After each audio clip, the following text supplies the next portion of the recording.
She can barely dress herself, my stepmother. Vivian sobbed into a monogrammed lace handkerchief. Her voice echoed through the courtroom, thick with performed agony. I sat perfectly still at the defendant table, smoothing the crease of my tailored charcoal suit. Beside Vivian sat my stepbrother Jamal, nodding solemnly, while his wife Chloe, a white woman who always tried a bit too hard to fit into our family, clutched his arm in a display of manufactured solidarity. They wanted a complete conservatorship. They wanted my freedom, my assets, and the luxury real estate development firm my father and I had built together. I stayed absolutely calm, letting them dig their own graves. The judge picked up the heavy folder I had submitted just moments before the hearing. He flipped through the pages, stopping near the end. He removed his glasses, stared directly at Vivian, and asked if she really thought no one would check. Her lawyer went completely pale. Vivian froze in her seat, stammering in shock. My name is Zara, and I am 35 years old. Before I tell you exactly what was in that folder and how I dismantled my stepmother's entire life, let me know where you are watching from in the comments below. Hit that like button and subscribe if you have ever had to sit in silence while toxic family members tried to orchestrate your downfall. Trust me, you will want to hear how I turned their ultimate betrayal into my greatest victory. Until 3 months ago, I thought I knew what grief was. I thought the hardest thing I would ever have to do was bury my father Calvin. He was a titan in the Atlanta real estate community, a self-made African-American man who built an empire from the ground up. He taught me everything about acquiring land, negotiating commercial contracts, and managing multi-million-dollar developments. We were a formidable team, and I worshipped the ground he walked on. But he made one catastrophic mistake in his life, and her name was Vivian. As I sat in the Fulton County Courthouse watching Vivian put on the performance of a lifetime, the sheer audacity of her lies almost impressed me. She wore a dramatic black dress that looked more suited for a fashion runway than a legal proceeding. She wailed to the judge, claiming that my father's sudden death had completely shattered my fragile mind. She painted a picture of a broken, hysterical woman who could not be trusted to manage her own bank accounts, let alone a thriving commercial development firm. She told the court that I was wandering the streets at night, that I was unable to feed myself, and that I was a danger to my own well-being. Jamal sat beside her wearing an expensive suit bought with my father money, projecting the image of the concerned, protective brother. In reality, Jamal had never worked a hard day in his life. Every business venture he started ended in bankruptcy, and every time my father had to bail him out. Chloe, his wife, sat there looking at me with eyes full of fake pity. She was a mid-level executive at a major bank, and she had been instrumental in their plot against me. They were petitioning the court to grant them total control over my life. They expected me to scream, to cry, to react emotionally and prove their point. They wanted me to look like the angry, unstable black woman they were describing to the judge, but I gave them nothing but silence. My lawyer sat quietly beside me because I had instructed him to let them finish their entire presentation. I wanted every single lie documented on the official court record. Mr. Prescott, Vivian attorney, stood up and adjusted his tie, projecting absolute confidence. He spoke about family duty and the tragic decline of a once brilliant young woman. He submitted their final piece of evidence, a psychiatric evaluation they claimed proved my severe mental incompetence. I watched Judge Sterling pick up the thick folder I had placed on his desk right before the bailiff called the room to order.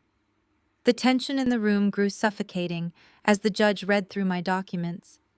The smug smile on Mr. Prescott's face began to falter as the silence dragged on. Judge Sterling was known for being incredibly strict, and right now, his jaw was clenched tight. He looked over the top of the paperwork, his eyes fixed on my stepmother. He stated her name loudly, his voice echoing across the wood-paneled room.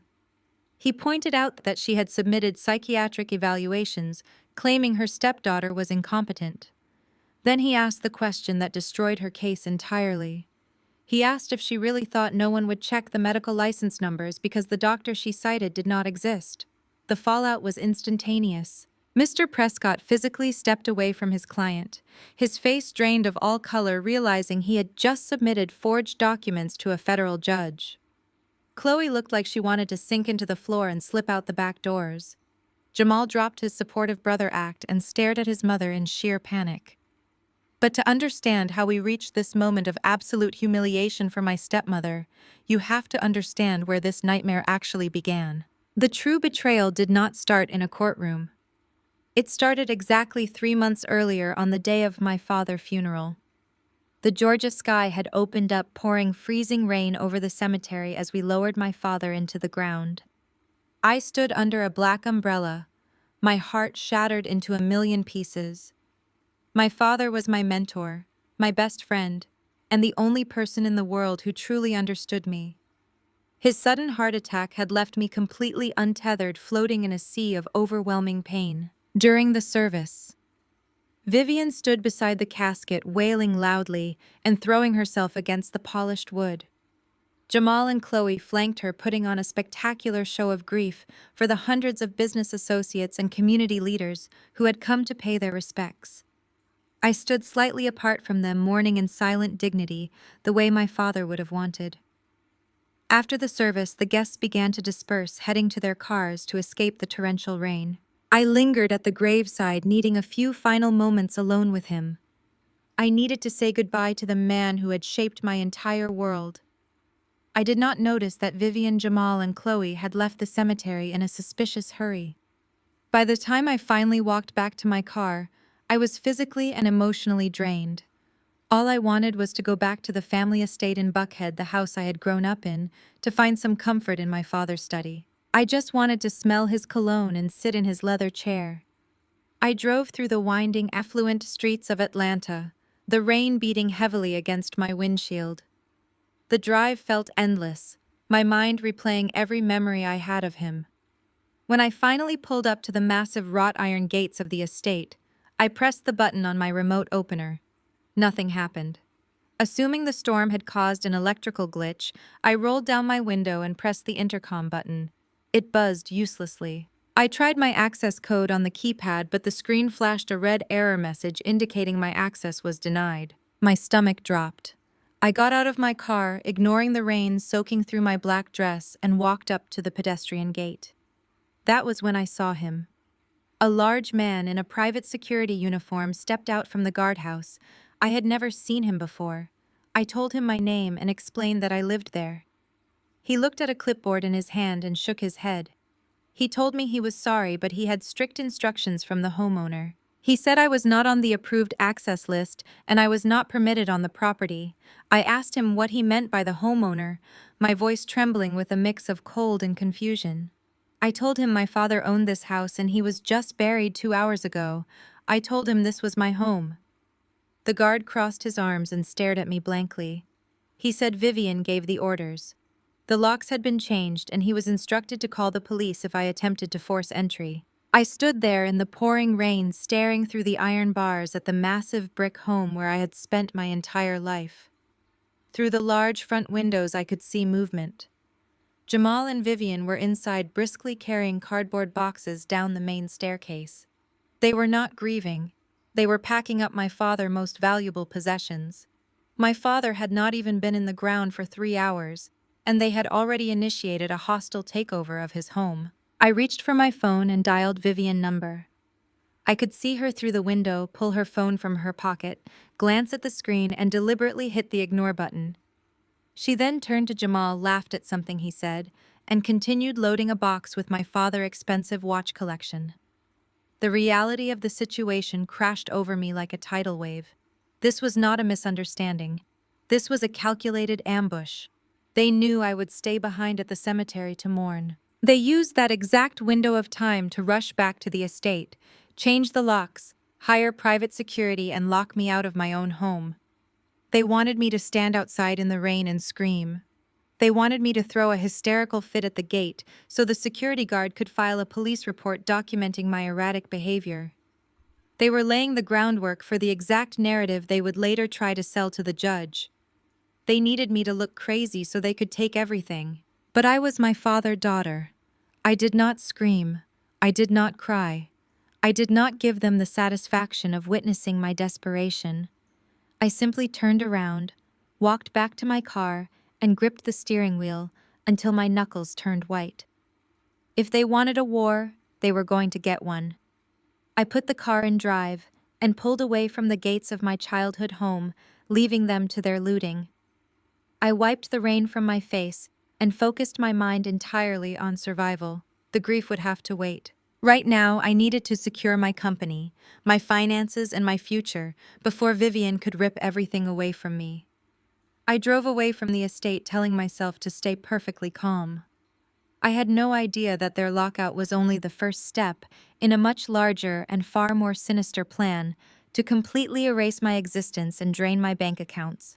The rain beat against my windshield in a rhythmic drumming sound that matched the pounding in my chest. I drove away from the wrought iron gates of my childhood home, leaving Vivian and Jamal to pilfer my father belongings. My hands gripped the leather steering wheel of my car so tightly my fingers ached, but the physical pain was a welcome distraction from the agonizing betrayal I had just witnessed. I could not afford to drown in my grief right now. I had a luxury real estate development firm to protect. My father and I had built a legacy from the ground up, securing prime commercial real estate across Atlanta. We had ongoing projects contractors waiting for payments and hundreds of employees relying on me. If Vivian and Jamal had the audacity to lock me out of the family estate within hours of the funeral, I knew they would not stop there. Their greed was a bottomless pit. I had to secure my corporate and personal accounts before they found a way to touch my capital. I bypassed my apartment and drove straight to the private wealth management branch in Midtown. The adrenaline coursing through my veins made everything look overly sharp and bright. I parked my car and walked through the heavy glass doors of the bank, completely ignoring the fact that I was still wearing my damp black funeral dress. The air inside the bank was crisp and smelled of expensive coffee and polished marble. It was a sterile, quiet place where fortunes were quietly multiplied and protected. Or so I thought. I walked directly to the desk of my primary wealth manager, a man named Harrison, who had handled my business accounts for the past 4 years. He looked up from his dual monitors, his face registering immediate shock at my appearance. I bypassed the usual pleasantries and sat down in the leather chair across from him. I told him I needed to immediately execute a wire transfer to our secondary holding account to cover the upcoming construction payroll, and I needed to place a temporary freeze on any external withdrawals from the primary corporate trust. Harrison nodded quickly, sensing the urgency in my voice. He typed my account numbers into his system, his fingers flying across the keyboard, but then he stopped. I watched the color drain from his face. He hit the refresh key. He typed the numbers in again. His eyes darted nervously from the screen to me. He swallowed hard and told me my access had been revoked. I stared at him, feeling the temperature in the room plummet. I asked him to repeat himself, keeping my voice dangerously level. Harrison shifted uncomfortably in his chair and lowered his voice to a whisper. He explained that a total administrative hold had been placed on every single account linked to my social security number and my corporate tax identification number. My personal checking, my business operating accounts, the payroll funds, and the emergency reserves were all completely frozen. I demanded to know who authorized such a massive financial block without my consent or a court order. I was the sole signatory on the corporate accounts. Harrison looked terrified. He pointed a trembling finger toward the frosted glass walls of the executive suites located at the back of the branch. He told me the hold was initiated internally by the Vice President of Regional Wealth Management. Before Harrison could say another word, the door to the executive suite swung open. The rhythmic click of designer heels echoed across the marble floor. I turned around and felt a wave of absolute disgust wash over me. It was Chloe, my stepbrother white wife. Chloe had always been a master of playing the delicate, innocent ally while quietly enabling Jamal's worst habits. She walked toward me wearing a pristine beige blazer, her blonde hair perfectly styled. She had not even bothered to attend the burial service this morning, citing an important quarterly review at work. Now I knew exactly what that review entailed. She was using her executive credentials at my bank to systematically dismantle my financial infrastructure. Chloe approached the desk with a deeply sympathetic expression plastered across her face. It was the kind of fake pity that made my blood boil. She placed a manicured hand on the back of Harrison's chair and looked down at me with feigned concern. She used her softest, most patronizing customer service voice to tell me she was so sorry for my loss. She said she knew the grief was clouding my judgment right now. I stood up slowly, making sure I was looking directly down into her eyes. I asked her what she had done to my accounts. Chloe sighed dramatically, looking around the quiet bank lobby as if to draw attention to my supposedly erratic behavior. She told me she was just following federal banking protocols. She claimed that earlier that afternoon, Vivian had contacted the bank in a state of deep maternal distress. According to Chloe, Vivian had reported that the sudden trauma of my father's heart attack had triggered a severe psychological breakdown. Chloe explained that under the federal regulations designed to prevent elder abuse and protect vulnerable adults, the bank was legally obligated to freeze the assets of any client flagged for severe cognitive decline or suspected financial exploitation. The sheer calculated malice of their plan hit me with the force of a freight train. Vivian had not just locked me out of the house. She had used Chloe's position inside the bank to weaponize federal protection laws against me.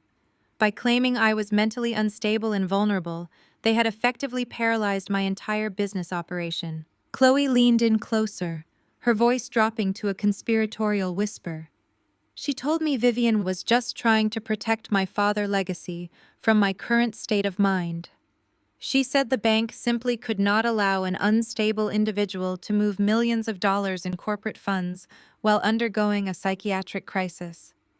She smiled a tight, triumphant little smile and suggested I go home and get some rest. She promised the family would handle these business matters until I was well again. I realized in that exact moment what Chloe was trying to do. She wanted me to snap. She wanted the grieving, soaking wet black woman in the black dress to start screaming in the middle of a high-end bank lobby. She wanted me to overturn the desk, to yell threats, to demand my money.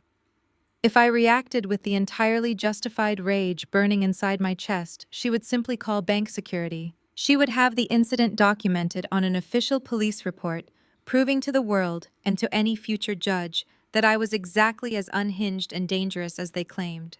They needed me to perform the stereotype. I took a slow, deep breath, inhaling the sterile, conditioned air of the lobby. I forced my heart rate to slow down. I looked at Chloe, noticing the slight tremor of anticipation in her hands. She was waiting for the explosion. I denied her the satisfaction. I picked up my damp leather handbag and placed the strap over my shoulder. I looked at Harrison, who was staring at his keyboard, completely paralyzed by the family warfare unfolding in his cubicle. I thanked him for his time. Then I turned my attention back to my sister-in-law. I did not raise my voice. I did not make any sudden movements. I spoke in a tone so quiet and so cold that Chloe's smile instantly vanished. I told her I understood perfectly. I told her to make sure she kept meticulous records of exactly who authorized this hold and under what specific regulatory statutes.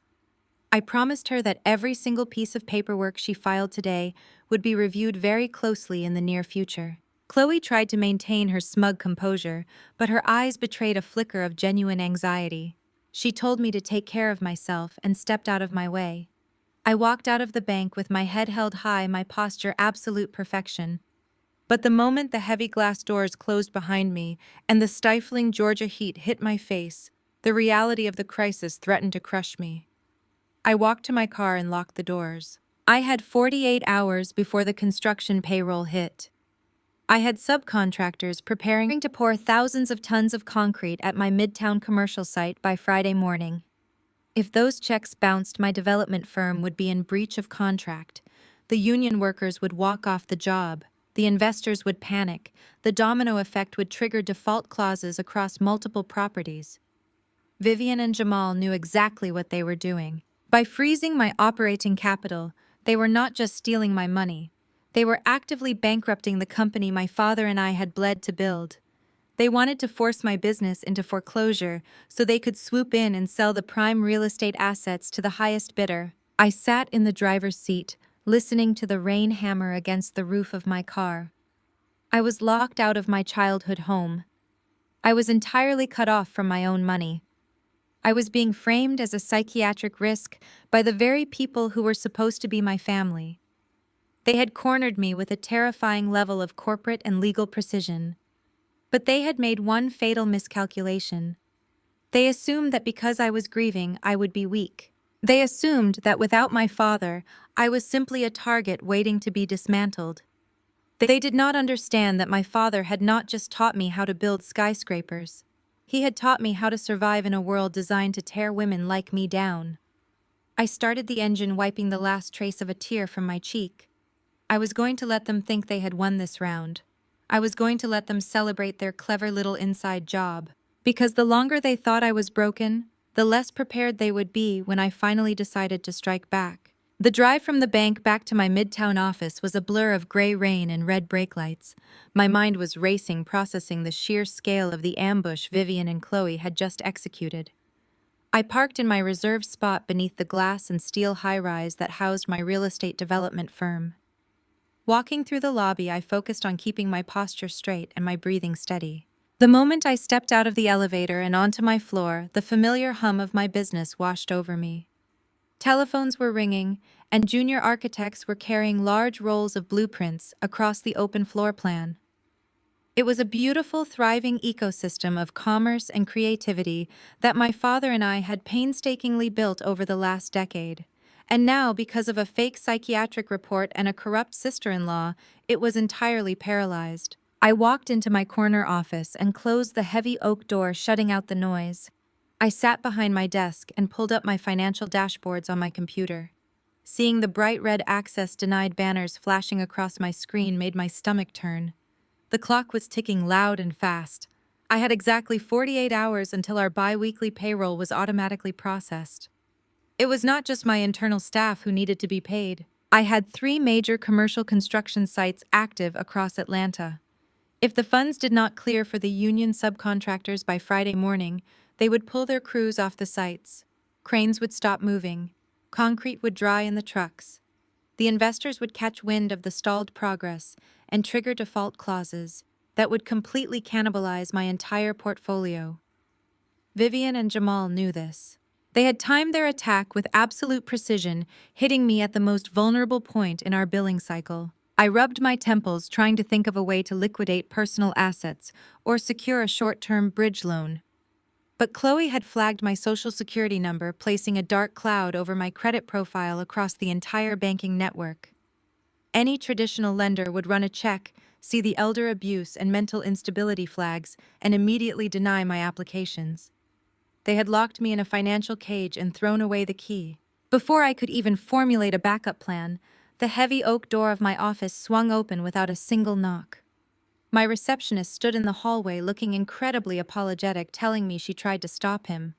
I waved her off and told her it was fine. Jamal strolled into my private sanctuary like he already held the deed to the building. He wore a custom-tailored navy blue suit that cost more than most of my employees made in a month. Every thread of his existence was paid for by the sweat and blood of my father. Jamal had never successfully managed a project in his life. He was a professional parasite living off the family name while pretending to be a brilliant entrepreneur. Now he walked across my hand-woven rug with a smug, satisfied smile plastered across his face. He dropped his leather briefcase onto one of my guest chairs and looked around my office, evaluating the modern artwork and the expansive view of the Atlanta skyline. He told me I looked exhausted. He said the stress of losing my father was clearly taking a heavy toll on my physical appearance and my mental stability. He used the exact same patronizing tone his wife Chloe had used at the bank. It was rehearsed and coordinated. I remained seated behind my desk. I did not offer him a chair. I told him to say exactly what he came to say and get out of my building. Jamal let out a dramatic sigh, acting as though my hostility deeply wounded him. He walked over to my desk and placed a thick manila envelope directly on top of my keyboard. He told me he just had a very long conversation with his mother. He said Vivian was completely heartbroken over my sudden psychological decline. According to Jamal, Vivian felt it was the duty of the family to step in and relieve me of my heavy corporate burdens so I could focus entirely on getting the psychiatric help I so desperately needed. I stared at the envelope, but I did not touch it. I asked him what kind of garbage he was trying to sell me. Jamal leaned over my desk, placing his hands flat on the polished wood. He told me the envelope contained a formal buyout agreement. He said he was willing to take this failing development firm off my hands. He claimed it was a massive personal risk for him to take on my active construction sites, especially since my bank accounts were currently frozen due to my unfortunate mental health crisis. But because he was such a loving brother, he was willing to pay me a lump sum of cash today to buy me out completely. He said the cash would help me pay for a nice, quiet residential facility where I could rest and recover. I reached forward and slid the contract out of the envelope. I scanned the first page, looking at the purchase price he was offering. The number printed on the paper was an absolute insult. He was offering pennies on the dollar. He wanted to acquire a firm with millions in active contracts and prime real estate assets for the price of a modest suburban house. It was a predatory lowball offer designed to steal my empire while I was suffocating under the financial chokehold they had just created. I looked up from the contract and met his eyes. I did not yell, and I did not throw the paper back at him. I simply asked him where exactly he planned to get the cash for this purchase. I reminded him that his last logistics startup had folded in under 6 months, leaving my father to quietly settle his massive debts. I reminded him about the tech company he tried to launch that never even made it to the prototype phase before he blew through the investor capital on luxury cars and vacations. I told him he did not have the personal liquidity to buy a coffee shop, let alone my commercial development firm. Jamal's smile tightened at the edges. His fragile ego could not handle being reminded of his chronic failures. I told him the truth. I said Vivian was fronting the money using the assets she was actively looting from my father's estate. They were trying to use my own family money to buy me out of my own company. He stood up straight, dropping the concerned brother act entirely. The mask slipped, revealing the greedy, bitter man underneath. He told me I was in no position to be arrogant. He pointed at the calendar on my desk. He said I had less than 48 hours before my workers realized I was broke and walked off the job. He told me the local news would have a field day reporting on the spectacular collapse of Calvin's brilliant daughter. He said my reputation in the Atlanta business community would be completely destroyed by Friday afternoon. Jamal tapped his finger hard against the buyout contract. He told me I was going to lose the firm anyway. The bank freeze was permanent. The investors would flee. He said this insulting amount of cash was the only lifeline I was going to get. He told me to swallow my pride, sign the papers, and walk away before I ended up with absolutely nothing. I picked up the contract and slowly tore it directly down the middle. Then I stacked the halves together and tore them again. I dropped the shredded pieces into the metal recycling bin beside my desk. I looked at Jamal and told him to get out of my office before I had security drag him out by his expensive lapels. His face turned dark with fury. He grabbed his briefcase from the chair and walked toward the door. Before he left, he turned back and told me I would be begging him to take the deal by tomorrow night. He said the firm was dead and I was going down with it. Then he slammed the heavy oak door behind him, leaving me alone in the sudden silence of my office. The encounter left me shaking with a mixture of rage and adrenaline. Jamal was a fool, but his threats were incredibly real. The pressure was mounting with every passing minute.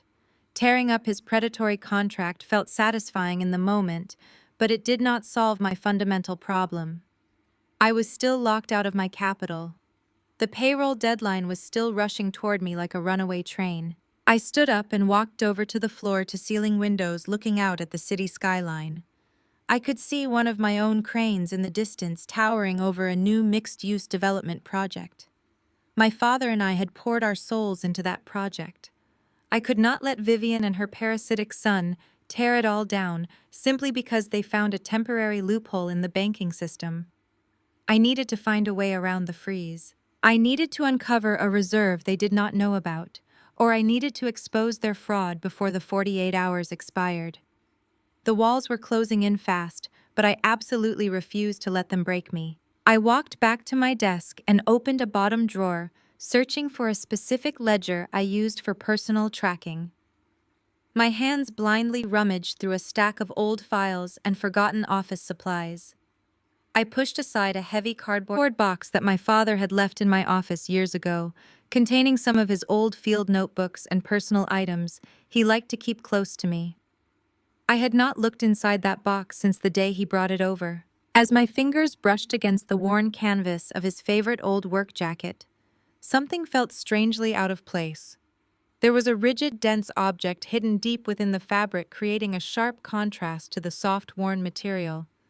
My pulse quickened as I pulled the jacket from the box, running my hands along the heavy inner seam. I had no idea that what I was about to find would give me the exact ammunition I needed to burn their entire conspiracy to the ground. I grabbed the brass letter opener from my desk drawer.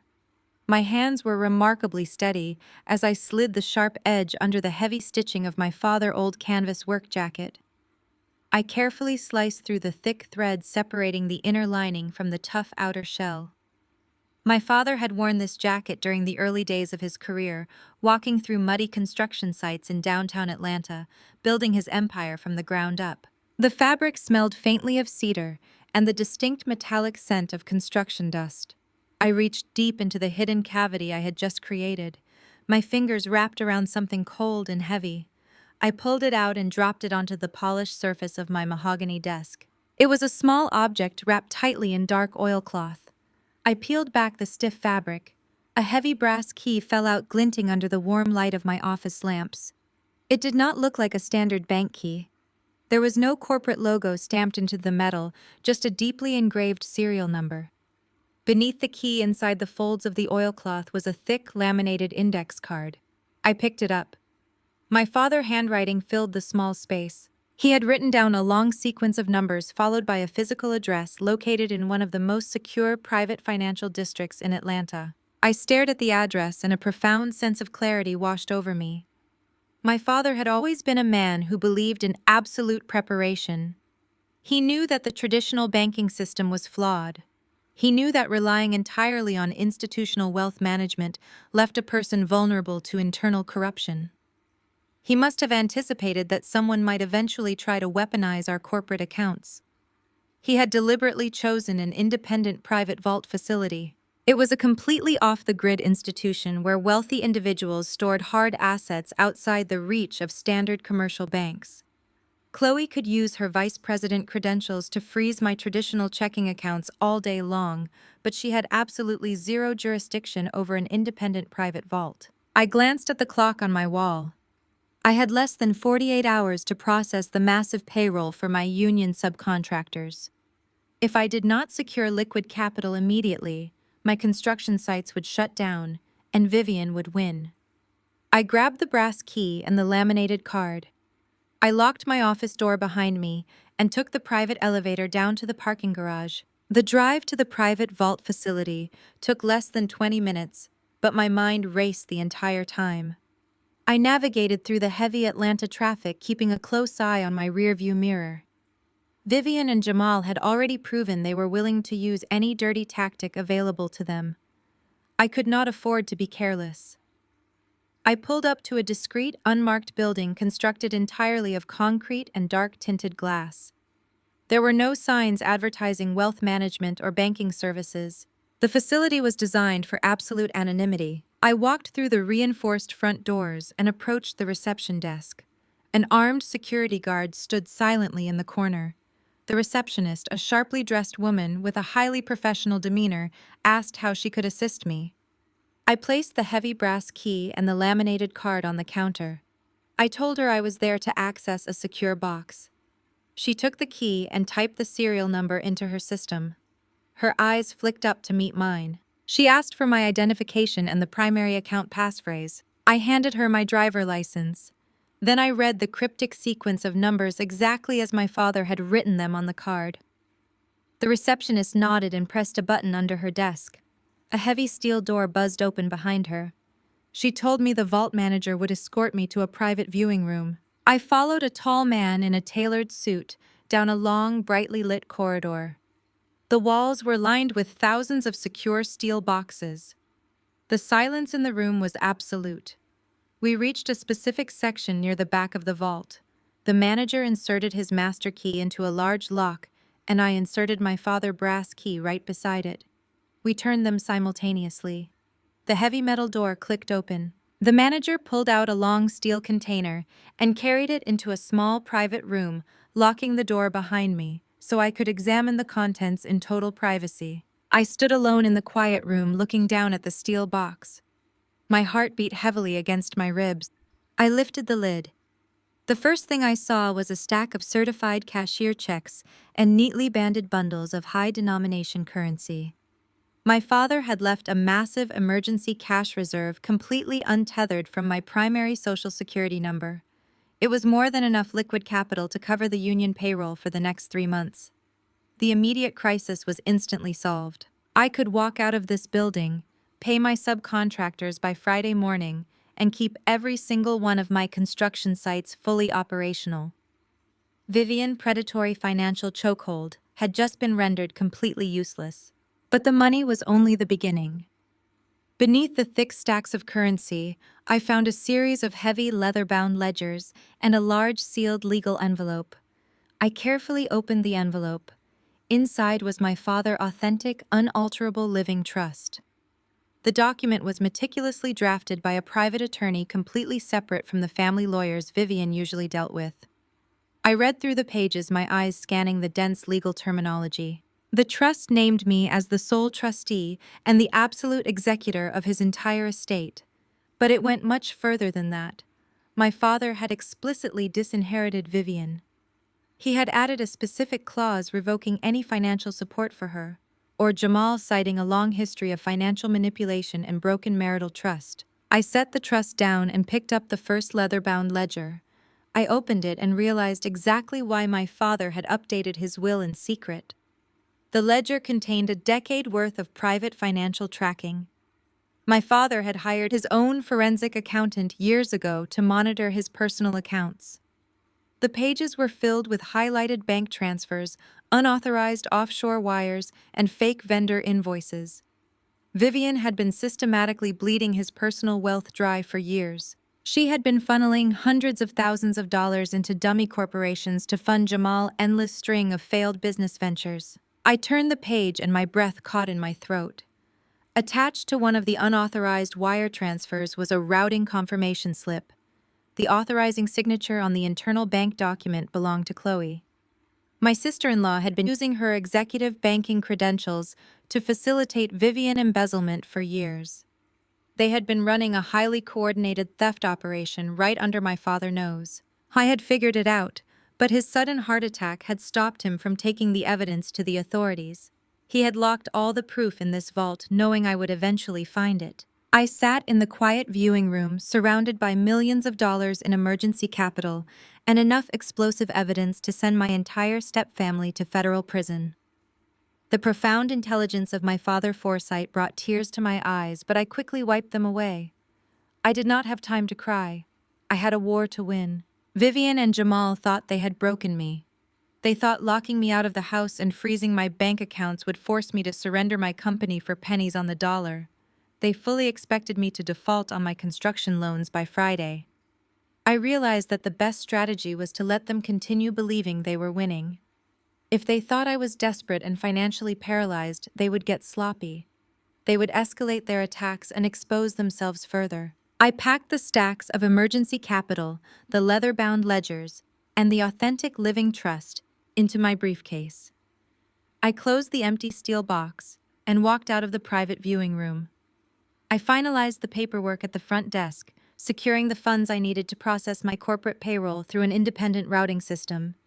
Chloe would never see the transactions on her internal bank monitors. She would assume my accounts were still completely frozen, and my business was quietly bleeding to death. I walked out of the private vault facility and back into the stifling Atlanta heat. I placed my briefcase in the passenger seat of my car. I had secured my company for the month, but I knew the battle was far from over. Vivian and Jamal would realize their financial chokehold had failed the moment they drove past my midtown construction site on Friday morning and saw my cranes still moving.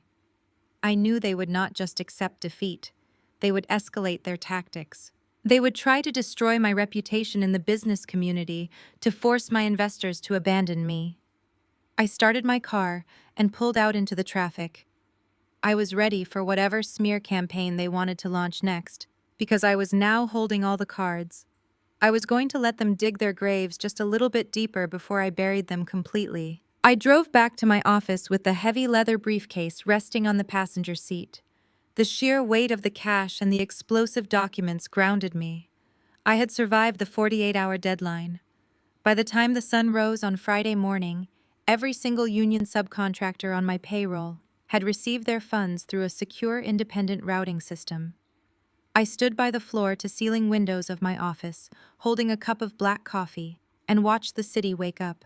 In the distance, the massive yellow cranes at my midtown commercial site began to swing into action. The concrete trucks were rolling in right on schedule. My company was breathing. It was alive. I knew exactly what was happening across town at that very moment. Chloe was likely staring at her internal bank monitors in absolute confusion. She would see that my primary accounts were still completely frozen, yet my development firm was operating flawlessly. Jamal would be pacing the floors of the Buckhead estate, realizing his predatory buyout offer had failed to break me. Vivian would be furious. She would realize that locking me out of the house and weaponizing the banking system was not enough to force my surrender. I took a sip of my coffee, waiting for their next move. I knew they would not retreat. Cowards like Jamal and Vivian never retreated when there was money on the line. They simply changed their weapons. The first sign of their new strategy arrived on Monday morning. I was sitting at my desk reviewing the blueprints for a new luxury condominium complex we were developing in an exclusive Atlanta neighborhood. It was a massive project completely funded by a coalition of elite African American investors who had worked with my father for decades. My phone rang. The caller ID showed the name of the lead investor, a man named Lawrence, who had been a college roommate to my father at Morehouse. I answered the phone expecting to discuss the upcoming groundbreaking ceremony. Instead, Lawrence sounded incredibly uncomfortable. His voice lacked its usual booming warmth. He asked how I was feeling today, using a slow, careful tone that people usually reserve for the terminally ill. I told him I was doing well and asked if there was an issue with the construction permits. Lawrence hesitated. He cleared his throat and told me that the investment coalition had held an emergency meeting over the weekend. They had decided to temporarily pause their funding for the condominium project. He said they were officially citing market volatility as the reason for the delay. I felt my stomach tighten. There was no market volatility. Atlanta real estate was booming. I asked Lawrence to be honest with me. I reminded him that my father had always treated him with absolute transparency. I asked him what was really going on behind closed doors. Lawrence let out a heavy sigh. He dropped the corporate excuses and told me the truth. He said Vivian had attended a private charity dinner on Saturday night. She had spent the entire evening crying into her napkin, telling anyone who would listen that the sudden loss of Calvin had completely shattered my mind. Vivian told the investors that I was suffering from severe visual and auditory hallucinations. She claimed I was locking myself in my office, refusing to eat, and displaying dangerous levels of paranoia. She even told them that the bank had been forced to freeze my accounts because I was making erratic, unhinged financial demands. I closed my eyes and let my head drop back against my chair. Vivian was a master manipulator. She knew exactly how to play the grieving, concerned stepmother. She was using the deeply ingrained stigma surrounding mental health to completely assassinate my character. In the tight-knit, affluent circles of Atlanta, a rumor like that was a death sentence for a business. Trust was the ultimate currency. If the investors believed I was having a psychotic break, they would run from my development firm as fast as they could. They would never entrust millions of dollars to a woman who was supposedly losing her grip on reality. Lawrence told me he wanted to believe in me, but the board was simply too nervous to move forward. Vivian had brought Jamal to the dinner, and Jamal had presented himself as the stable, rational successor to the legacy of my father. Jamal had quietly suggested to the investors that they transition their contracts over to his new management firm to protect their assets while I sought long-term psychiatric care. They were actively poaching my clients right out from under me. Lawrence apologized quietly and hung up the phone. I placed the receiver back on the cradle. The silence in my office felt heavier now. Over the next 3 days, the smear campaign escalated with terrifying speed. 2 more commercial contracts were abruptly paused. A major supplier suddenly demanded full payment upfront, citing concerns about my company's long-term viability. The whispers were spreading through country clubs and private dining rooms, poisoning my reputation before I even had a chance to defend myself. Vivian was suffocating my business by cutting off the oxygen of public trust. My receptionist walked in holding a stack of mail. She looked at me with genuine worry in her eyes. The rumors had clearly reached my own staff. They were watching me closely, looking for any sign of the instability Vivian was broadcasting to the world. Every time I closed my office door or missed a lunch break, they probably wondered if the stories were true. It was a brilliant psychological trap. If I called my investors and angrily demanded they honor their contracts, I would look exactly like the hostile, unhinged woman Vivian described. If I stayed silent and hid in my office, I would look like I was retreating into a depressive episode. I realized that trying to fight the rumors over the phone was useless. I could not combat the theatrical tears of my stepmother with angry emails or defensive conference calls. The only way to prove I was completely sane and fully capable of running my empire was to stand in front of the very people she was trying to manipulate. I needed to show them the truth with my own two hands. I needed to walk into the lion den and demonstrate absolute unbreakable composure. I opened my desk drawer and pulled out a thick cream-colored envelope that had arrived weeks ago. It was an invitation to the annual Southeastern Developers Gala. It was the most important networking event of the year for the Atlanta real estate community. Every major investor, contractor, and city official would be there. I knew Vivian and Jamal would be there too, working the room and shaking hands, attempting to formally seal the theft of my clients. They expected me to hide in my apartment nursing my supposed breakdown. They expected me to surrender the floor to them. I looked at the invitation and felt a cold, sharp resolve settle over my spirit. I was not going to hide. I was going to attend the gala and remind every single person in that ballroom exactly whose daughter I was. I was going to let Vivian and Jamal see me standing tall and completely unfazed by their vicious gossip. I knew they would panic when they saw me. I knew my mere presence would disrupt their entire strategy. And I knew that when cowards panic, they make catastrophic mistakes. I placed the invitation on top of my desk and picked up my phone to call my personal shopper. I needed a new dress. If I was walking into a war zone, I was going to look absolutely flawless while doing it. The days leading up to the gala felt like the calm before a hurricane.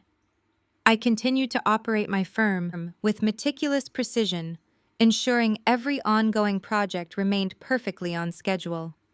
I made sure my employees saw me calm, focused, and entirely in command of the operation. I held staff meetings where I clearly outlined our upcoming development phases, completely ignoring the whispers that were circulating outside our glass walls. Inside my building, I was an impenetrable fortress. But outside, the venom was still seeping into the soil. I received an email from the City Planning Commission delaying a zoning approval we had submitted months ago. The official reason was a backlog of applications, but a clerk who had always respected my father called me privately to tell me the truth. Vivian had reached out to a city councilman claiming my firm was undergoing a massive structural reorganization due to my health. The councilman had quietly pushed my zoning request to the bottom of the pile, not wanting to associate the city with a potentially failing enterprise. They were cutting off my ability to start new projects while simultaneously bleeding my current investors dry. It was a beautifully orchestrated starvation tactic. I sat in my office tracing the engraved serial number on the heavy brass key I had found hidden in the old work jacket. I kept the key in my pocket at all times, a constant reminder of the explosive evidence waiting safely in the private vault. I had the fraudulent wire transfers. I had the proof of the banking manipulation. I had the authentic living trust that disinherited Vivian completely. I could have taken all of it to a lawyer right then and there. I could have filed an injunction and stopped them immediately. But I knew the legal system moved slowly. A quiet settlement or a lengthy court battle would not restore the reputation they were actively destroying in the court of public opinion. If I sued them now, Vivian would simply play the victim. She would claim she was only trying to protect the family money from a sick, confused stepdaughter. She would spin the embezzlement as simple accounting errors and continue to poison my name. I needed more than just a legal victory. I needed them to publicly destroy themselves. I needed them to become so arrogant, so absolutely confident in their victory, that they committed a crime in broad daylight. I looked out the window as the sun began to set over the Atlanta skyline, casting a warm golden glow over the buildings my father had helped design. They thought I was a fragile little girl who would simply collapse under the weight of their cruelty. They thought the smear campaign would be the final nail in my coffin. I picked up the gala invitation and slid it into my purse. I was going to walk into that ballroom and give them exactly enough rope to hang themselves completely.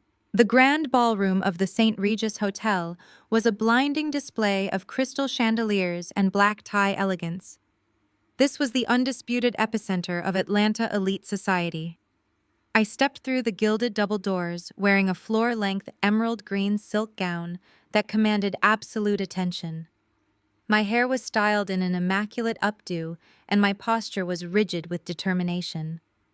The moment I entered the room, the ambient hum of polite conversation dipped into a noticeable hush. I could feel the weight of 100 eyes tracking my every move. They were looking for the broken, hysterical woman Vivian had described to them over the weekend. They were searching for a single cracked seam in my armor. I gave them absolutely nothing but perfection. I walked directly toward the center of the room, seeking out the most influential figures in the room. I found Lawrence standing near the ice sculpture talking with two other major investors. I approached them with a warm, confident smile. I shook their hands firmly and immediately engaged them in a highly technical discussion about the municipal zoning laws affecting our upcoming condominium project. I spoke with absolute clarity and precision. I cited the exact financial projections and the construction timelines without missing a single beat. I watched the tension slowly drain from Lawrence's face. The relief in his eyes was palpable. He realized he had been lied to. The rumors were evaporating with every intelligent sentence I spoke. I was winning the room back simply by existing in my truth. From across the ballroom, I felt a sharp glare burning into the side of my face. I turned my head slightly and locked eyes with Vivian. She was wearing an ostentatious beaded black dress holding a martini glass so tightly her knuckles were white. Jamal stood right beside her, his mouth slightly open in sheer panic. They had fully expected me to be hiding in my apartment, paralyzed by the financial freeze and the vicious gossip. Seeing me holding court with the most powerful developers in the city was their absolute worst nightmare. Their entire strategy relied on my absence. I watched Jamal whisper something into Vivian's ear. Her eyes narrowed into tiny dark slits. She nodded sharply. Jamal quickly broke away from her side and disappeared into the dense crowd near the back bars. I knew they were panicking, but I severely underestimated the depths of their depravity. I assumed they would try to pull me aside and threaten me, or perhaps attempt to start a verbal altercation to make me look aggressive. I did not realize they had crossed the line from corporate sabotage into physical violence. Vivian marched across the ballroom floor, navigating through the sea of expensive suits and designer gowns. She approached my circle of investors, plastering a look of deep maternal concern across her face. She reached out and attempted to grab my arm, but I smoothly stepped back out of her reach. She let out a loud, theatrical sigh.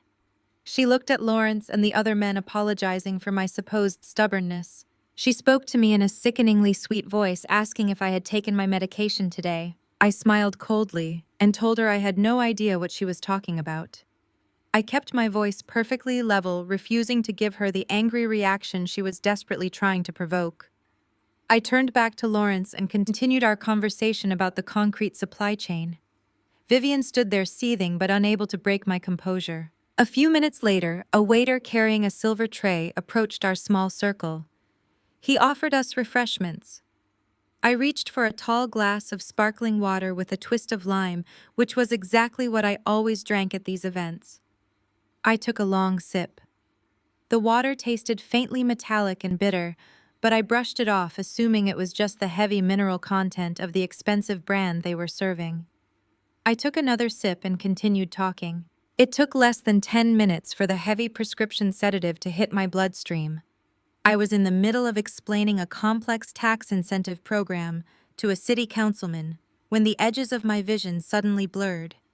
The bright lights of the crystal chandeliers began to streak and smear across the ceiling. A loud ringing noise started building in my ears, drowning out the classical music playing in the background. I tried to focus on the councilman's face, but his features were melting together. My tongue felt incredibly heavy and thick. I tried to finish my sentence, but the words slurred together into a completely incomprehensible mumble. The councilman frowned, stepping back slightly and asking if I was feeling all right. I tried to say I was fine, but my brain was rapidly disconnecting from my body. The floor felt like it was shifting beneath my expensive heels. My knees buckled. I reached out blindly, trying to grab the edge of a cocktail table to steady myself, but my coordination was entirely gone. I knocked over a tray of champagne glasses, sending them crashing to the marble floor in a loud, shattering explosion. The entire ballroom went dead silent. The music stopped. Every single investor, contractor, and city official turned to look at me. I was swaying on my feet, fighting desperately to stay upright as the powerful drug dragged me down into darkness. Vivian was right there. She had been hovering nearby, just waiting for the sedative to take effect. She rushed forward and grabbed my shoulders, holding me up not to help me, but to ensure everyone saw exactly who was in charge.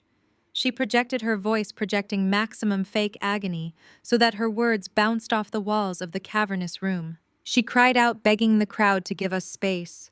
She yelled that I was having another severe psychiatric episode. She wrapped her arms around me, trapping me against her as my legs finally gave out completely. I tried to push her away. I tried to scream that I had been drugged, but my vocal cords were paralyzed. The only sound that escaped my lips was a weak, pathetic moan. It was the exact sound a deeply unhinged and helpless person would make. Vivian stroked my hair, acting the part of the devastated but devoted caregiver. She called out for Jamal, asking him to go get the security team. She looked up at Lawrence and the deeply disturbed investors surrounding us. She cried fake tears, telling them she had tried to warn them that I was not well. She said the grief had completely destroyed my mind, and she was so sorry I had disrupted their beautiful evening. I looked up through my heavily drooping eyelids and saw the sheer horror on the faces of my investors. Lawrence looked away, shaking his head in pity. The other developers stepped back, giving us a wide berth, as if my supposed madness was contagious. In less than 15 minutes, Vivian and Jamal had completely validated every single vicious lie they had spread over the weekend.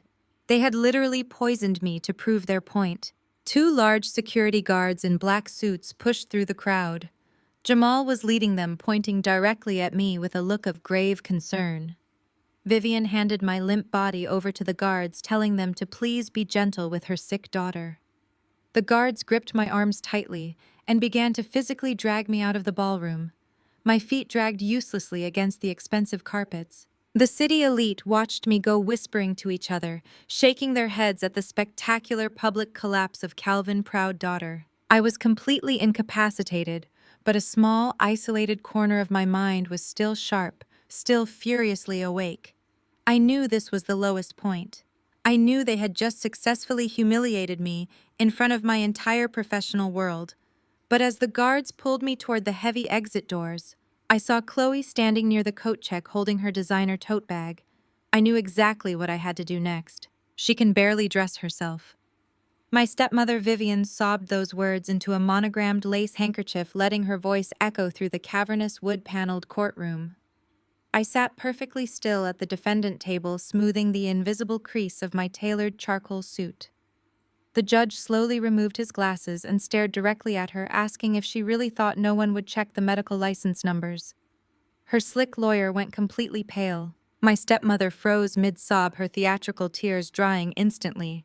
But to understand how we reached this moment of absolute humiliation, you need to know exactly what they tried to steal from me. I am Charmaine, 35 years old, and I am the lead developer and owner of a luxury commercial real estate firm in Atlanta. Before I continue this story, let me know where you are watching from in the comments below. Hit like and subscribe if you have ever had to sit in silence while toxic family members tried to orchestrate your downfall. Trust me, you will want to hear how I turned their ultimate betrayal into my greatest victory. The air inside the Fulton County Courthouse was stifling and heavy with tension. I kept my posture rigid, my hands folded neatly on the polished mahogany table in front of me. Across the aisle, Vivian was putting on the performance of a lifetime. She wore a dramatic black dress that looked more suited for a high-fashion runway than a legal proceeding. She wailed to the judge, claiming that the sudden death of my father, Calvin, had completely shattered my fragile mind. She painted a picture of a broken, hysterical woman who could not be trusted to manage her own bank accounts, let alone a thriving commercial development firm. She told the court that I was wandering the streets at night, that I was unable to feed myself, and that I was a danger to my own well-being and the family legacy. Next to her sat my stepbrother, Jamal, nodding solemnly, while projecting the image of the concerned protective brother. In reality, Jamal had never worked a hard day in his life. Every business venture he ever started ended in bankruptcy, and every single time my father had to quietly bail him out to avoid public embarrassment. Jamal was wearing a custom navy suit bought entirely with my father money, his wrist heavy with a gold watch he had not earned. Chloe, his wife, sat there clutching his arm and looking at me with eyes full of fake pity. Chloe was a white woman who always tried a bit too hard to perform the role of the ultimate ally to our African-American family, but her actions always betrayed her true nature. She was a mid-level executive at a major bank, and she had been instrumental in plotting this exact moment. They were petitioning the court to grant them a total conservatorship over my life. They wanted my absolute freedom stripped away. They expected me to scream, to cry, to react emotionally and prove their point. They wanted me to look like the angry, unstable black woman they were describing to the judge. They needed me to lose my temper so the court would validate their malicious narrative. But I gave them nothing but total chilling silence. My lawyer sat quietly beside me because I had instructed him to let them finish their entire presentation without a single objection. I wanted every vile lie documented permanently on the official court record. Mr. Prescott, Vivian, highly paid attorney, stood up and adjusted his expensive tie, projecting absolute confidence. He spoke eloquently about family duty and the tragic decline of a once brilliant young woman. He told the judge that it was a tragedy to see a prominent Atlanta business dynasty crumble because the heir apparent had lost her grip on reality. He submitted their final piece of evidence, a psychiatric evaluation they claimed proved my severe mental incompetence. I watched Judge Sterling, a man known for his strict and unyielding demeanor, pick up the thick folder I had placed on his desk right before the bailiff called the room to order. The tension in the room grew suffocating as the judge read through my documents. The smug smile on Mr. Prescott's face began to falter as the silence dragged on for several agonizing minutes. The heavy ticking of the wall clock echoed in the quiet room. I watched the confidence slowly drain from Jamal's posture. Chloe shifted uncomfortably in her seat, checking her phone under the table. Judge Sterling looked over the top of the paperwork, his eyes fixed entirely on my stepmother. His jaw was clenched tight. He stated her name loudly, his voice cutting through the remaining silence like a blade.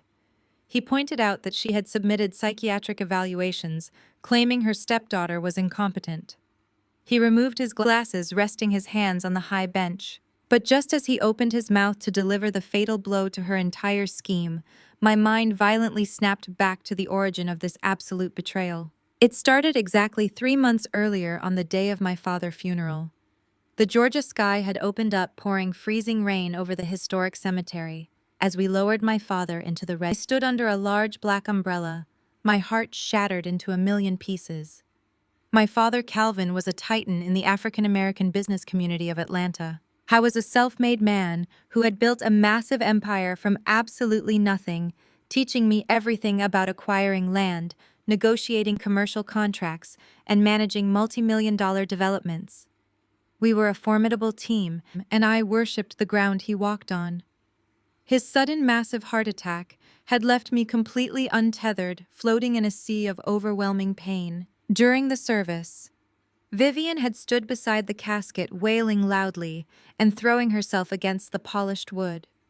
Jamal and Chloe flanked her, putting on a spectacular show of grief for the hundreds of business associates, city council members, and community leaders who had come to pay their respects. I stood slightly apart from them, mourning in silent dignity, exactly the way my father would have wanted. After the service, the guests began to disperse quickly, heading to their luxury vehicles to escape the torrential rain. I lingered at the graveside, needing a few final moments alone with him. I needed to say goodbye to the man who had shaped my entire world and taught me how to navigate rooms designed to keep women like me out. I was so consumed by my grief that I did not notice Vivian, Jamal, and Chloe leaving the cemetery in a highly suspicious hurry. By the time I finally walked back to my car, my shoes were soaked and I was physically and emotionally drained. All I wanted was to go back to the family estate in Buckhead, the sprawling brick home I had grown up in, to find some comfort in my father's study. I just wanted to smell his cologne and sit in his heavy leather chair. I drove through the winding, affluent streets of Atlanta, the rain beating heavily against my windshield. The drive felt endless, my mind replaying every memory I had of him, showing me how to read structural blueprints at the kitchen table. When I finally pulled up to the massive wrought iron gates of the estate, I pressed the button on my remote opener. Nothing happened. Assuming the severe storm had caused an electrical glitch, I rolled down my window and pressed the intercom button. It buzzed uselessly into the wet afternoon air. I tried my manual access code on the keypad, but the screen flashed a harsh red error message indicating my access was permanently denied. My stomach dropped with a sudden, sickening realization. I got out of my car, ignoring the cold rain soaking through my black funeral dress, and walked right up to the pedestrian gate. That was when I saw him. A large man in a private security uniform stepped out from the stone guardhouse. I had never seen him before in my life. I told him my name and explained that I lived there. He looked down at a clipboard in his hand and shook his head, refusing to meet my eyes. He told me he was sorry, but he had strict instructions from the homeowner. He said I was not on the approved access list and I was legally not permitted on the property. I asked him what he meant by the homeowner, my voice trembling with a mix of biting cold and rising confusion. I told him my father owned this house, and he had just been buried 2 hours ago. I told him this was my home. The guard crossed his arms over his chest and stared at me blankly. He said Vivian gave the direct orders. The locks had been changed on every door, and he was instructed to call the police immediately if I attempted to force entry or scale the perimeter. I stood there in the freezing rain, staring through the thick iron bars at the massive home where I had spent my entire life. Through the large front windows, I could see hurried movement. Jamal and Vivian were inside, briskly carrying heavy cardboard boxes down the main curved staircase. They were not grieving. They were rapidly packing up my father's most valuable possessions. My father had not even been in the ground for 3 hours, and they had already initiated a ruthless, hostile takeover of his home. I reached for my phone and dialed Vivian's number. I watched through the rain-streaked glass as she pulled her phone from her pocket, glanced at the screen, and deliberately hit the ignore button. She then turned to Jamal, laughed at something he said, and continued loading a box with what looked like my father's vintage watch collection. The reality of the situation crashed over me like a suffocating wave. This was not a misunderstanding born of fresh grief. This was a highly calculated ambush. They knew I would stay behind at the cemetery to mourn. They used that exact window of time to rush back to the estate, change the locks, hire private security, and lock me out of my own home. They wanted me to stand outside in the rain and scream. They wanted me to throw a hysterical fit at the gate so the security guard could file a police report documenting my erratic behavior. They were meticulously laying the groundwork for the exact narrative they would later try to sell to a judge. They needed me to look completely crazy so they could take everything my father had built. But they underestimated the daughter Calvin had raised.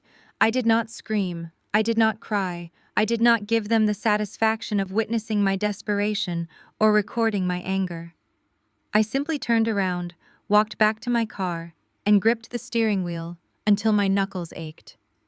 If they wanted a war, they were going to get one that would completely decimate them.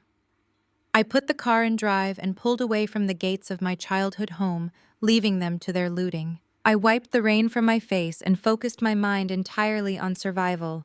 The grief would have to wait. Right now, I needed to secure my company, my finances, and my future before Vivian could rip the foundation of my life away. The heavy hands of the private security guards gripped my upper arms like iron vices. My custom emerald green silk gown dragged across the polished marble floor of the St. Regis ballroom. The powerful sedative coursing through my veins made my limbs feel like liquid lead, but a tiny isolated corner of my mind remained fiercely awake. I knew this was the lowest point of my entire professional life. I knew Vivian and Jamal had just successfully humiliated me in front of the most elite African American investors in Atlanta. But as the guards pulled me toward the heavy exit doors, I saw Chloe standing near the coat check. She was holding her pristine beige coat over one arm, and her massive designer tote bag was hanging open on her shoulder. I knew exactly what I had to do. I needed a distraction. I needed 2 seconds of pure, unadulterated chaos. I stopped dragging my feet and forced my remaining body weight forward. I threw my right shoulder hard into the guard holding me, pretending my knees had completely given out under the influence of my supposed madness. The sudden aggressive shift in momentum caught the large man off guard. We both stumbled forward, crashing directly into Chloe. Chloe let out a high-pitched shriek of disgust as my body collided with hers. She stumbled backward, dropping her coat to the floor. The guards immediately scrambled to pull me back upright, apologizing profusely to the wealthy white woman I had just knocked over. In that brief window of chaotic distraction, my right hand slipped down into the hidden pocket of my silk gown. My fingers wrapped around my phone. I blindly swiped the screen to unlock it and tapped the voice memo application, hitting the bright red record button. I let my hand fall naturally to my side and dropped the device straight into the gaping opening of Chloe designer tote bag. The heavy phone landed softly at the bottom, buried deep under her leather wallet and expensive makeup bags. The guards hauled me back to my feet, dragging me out the doors and into the stifling, humid night air. No one saw a thing. The trap was successfully planted. Vivian followed us outside, playing the role of the deeply concerned mother to absolute perfection. She instructed the valet to call a premium rideshare service, putting on a spectacular show of ensuring I got home safely. When the black car pulled up to the curb, the guards folded my limp body into the back seat. Vivian leaned her head through the open window and told the driver to take me straight to my apartment. She used a sickeningly sweet voice, asking him to make sure I got inside safely because I was having a severe mental health crisis. The moment the car pulled away from the hotel and merged into the heavy Atlanta traffic, I used every ounce of willpower I possessed to lift my head.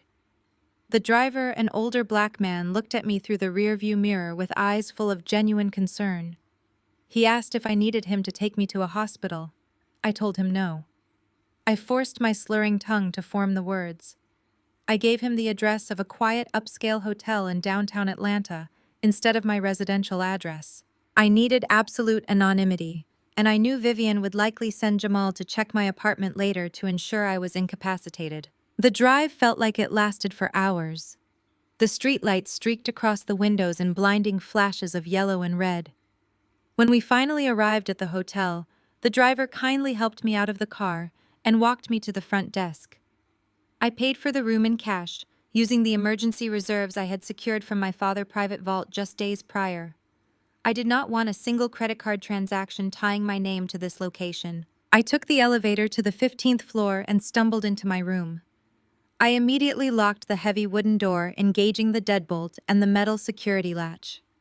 I walked straight into the bathroom and turned on the cold water faucet. I splashed freezing water onto my face, forcing my eyes to stay open. I drank glass after glass of tap water, trying desperately to flush the heavy tranquilizer out of my bloodstream. My head throbbed with a vicious pounding ache, but I refused to lay down. I walked over to the desk and opened my laptop. I connected to the hotel's secure wireless network and logged into my encrypted cloud storage account. The recording application on my phone was specifically designed for corporate meetings. I had programmed it to automatically sync and upload audio files in 10-minute increments whenever the device was connected to a cellular network. I sat in the ergonomic desk chair staring at the loading screen. My heart beat heavily against my ribs. 10 minutes passed, then 20. Finally, a new file popped up on the dashboard. The sync was working. My phone was successfully broadcasting from the bottom of Chloe designer tote bag. I plugged my noise-canceling headphones into the laptop and pressed play. The first hour of the recording was chaotic. I heard the muffled ambient sounds of the gala, the clinking of champagne glasses, and the dull roar of 100 conversations. I heard Chloe complaining to another guest about how heavy her bag was, completely unaware that she was carrying a live microphone. Then the background acoustics dramatically shifted. The ambient music faded away, replaced by the echoing concrete sounds of a parking garage. I heard the electronic chirp of a car unlocking, followed by the heavy thud of luxury car doors slamming shut. They were inside Jamal's vehicle. The silence of the insulated car cabin made the audio recording crystal clear. I turned the volume up, closing my eyes to focus entirely on their voices. The first sound I heard was Vivian laughing. It was a loud, victorious, high-pitched cackle that made my stomach turn. She told Jamal and Chloe that the look on the faces of the investors was absolutely priceless. She bragged about how easily she had manipulated Lawrence and the city councilman into believing I was completely unhinged. Jamal chimed in, his voice dripping with arrogance. He asked Vivian if she saw the way I crashed into the cocktail table. He laughed, mimicking the pathetic sound I had made when my vocal cords were paralyzed.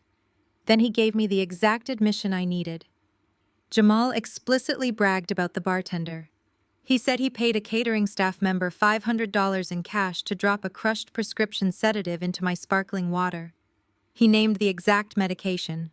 It was a heavy-duty tranquilizer typically used for severe panic disorders. He boasted about how easy it was to bypass the hotel security because the catering staff was underpaid and willing to look the other way for a quick payout. I opened a blank document on my laptop and began typing a precise transcript of the recording, noting the exact timestamps of every confession. The charge was no longer just corporate sabotage.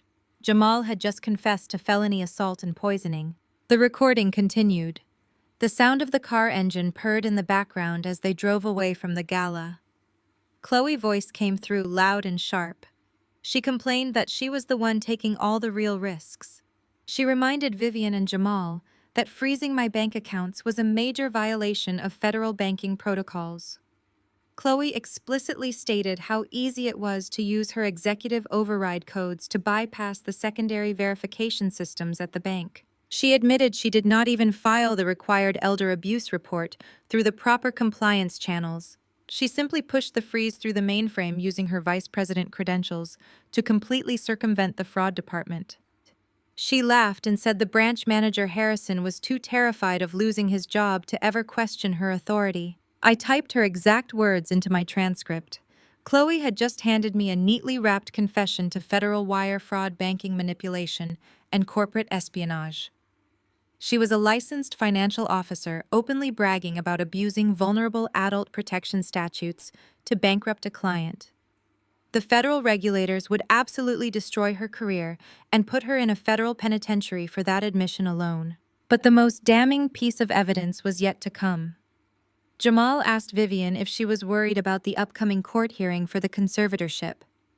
He sounded slightly nervous, asking what would happen if the judge ordered an independent medical evaluation before granting them control over my estate. Vivian scoffed. She told Jamal he was worrying over nothing. She said the judge assigned to the case was known for pushing family disputes through the system as quickly as possible. Then Vivian explicitly named the psychiatrist she had hired to forge my medical records. She called him Dr. Eris. She laughed, a cruel, vicious sound that echoed through my headphones. Vivian bragged about paying a freelance graphic designer a few $1,000s to mock up official-looking psychiatric letterheads. She said there was no actual Dr. Eris. The medical license number printed on the psychiatric evaluation they submitted to the court was completely fabricated. Vivian boasted that no one ever checks the fine print or verifies medical license numbers when a grieving, deeply distressed stepmother is crying on the witness stand. She said the justice system was designed to protect wealthy tears, and she had plenty of them to spare. The recording went on for another 20 minutes, capturing their plans to liquidate my commercial development firm the moment the judge handed them the conservatorship. They explicitly discussed which of my prime real estate properties they were going to sell off first to fund Jamal's next business venture. They were already spending my money dividing my empire like scavengers picking over a carcass. The audio file finally ended with the sound of the car doors opening as they arrived back at my father Buckhead estate. I pulled my headphones off and set them on the desk. The hotel room was completely silent. The sedative was still slowly leaving my system, making my limbs feel heavy and my mouth dry, but my mind was sharper than a razor. I looked at the transcript filling my laptop screen. I had just acquired a flawless, uninterrupted 3-hour confession to multiple federal and state crimes. They had willingly detailed their wire fraud, their physical assault, and their blatant perjury. They had meticulously laid out their entire criminal conspiracy while sitting in traffic completely unaware that I was riding right there in the back seat with them. I downloaded the audio files directly from the cloud and saved them to 3 separate encrypted hard drives. I sent a secure backup copy to an offshore server, ensuring the evidence could never be deleted or destroyed. I sat back in my chair and watched the city lights of Atlanta glowing through the hotel window. Vivian, Jamal, and Chloe thought they had successfully executed the perfect takedown. They thought they had humiliated me in front of my investors and locked me in a financial cage. They had no idea. They had just handed me the very weapon I would use to burn their entire lives to the ground. They had given me the rope. Now it was time to meticulously build the gallows. The sun rose over the Atlanta skyline, casting a pale gray light through the windows of my hotel room. I had not slept a single minute. The heavy sedative had finally left my body, replaced entirely by cold, focused adrenaline. I had the audio recording secured on multiple encrypted drives. Now I needed to connect their spoken confessions to the physical evidence my father had left me in the private vault. I packed up my laptop, checked out of the hotel, paying entirely in cash, and drove to a modest short-term rental I had secured under an anonymous corporate holding name. The rental was a quiet townhouse in Decatur, safely removed from the wealthy circles of Buckhead where Vivian and Jamal spent their days parading their fake grief. I brought the heavy leather briefcase inside and locked the door. It was time to bring in a professional. I picked up my burner phone and made a call to a man named Malik. Malik was a former federal prosecutor who had transitioned into private forensic accounting for high-net-worth clients in the black business community. My father had used his services a decade ago to quietly audit a corrupt commercial contractor. Malik was brilliant, ruthless, and fiercely loyal to my father's memory. I told him I needed his eyes on a decade of private financial ledgers, and I needed absolute airtight secrecy. Malik arrived at the townhouse less than an hour later, carrying 2 heavy briefcases packed with laptops and portable scanning equipment. I opened my bag and spread the leather-bound ledgers across the dining room table. I explained the situation, detailing the fake conservatorship, the frozen bank accounts, the spiked drink at the gala, and the audio recording. Malik did not show a single ounce of shock. He simply nodded, rolled up the sleeves of his crisp white shirt, opened the first ledger, and went straight to work. For the next 3 days, we barely left the townhouse. We ordered takeout and drank endless pots of black coffee, turning the small dining room into a tactical war room. The numbers on the pages told a story of profound and calculated betrayal. My father, Calvin, was a brilliant developer, but he trusted his wife to manage their joint personal accounts while he focused on expanding our commercial real estate empire. Vivian had weaponized that trust to devastating effect. Malik traced a systematic bleeding of my father's personal liquidity. It started small 10 years ago with inflated household expenses and phantom charity donations to organizations that did not exist. But as my father's health began to slowly decline, her greed amplified dramatically.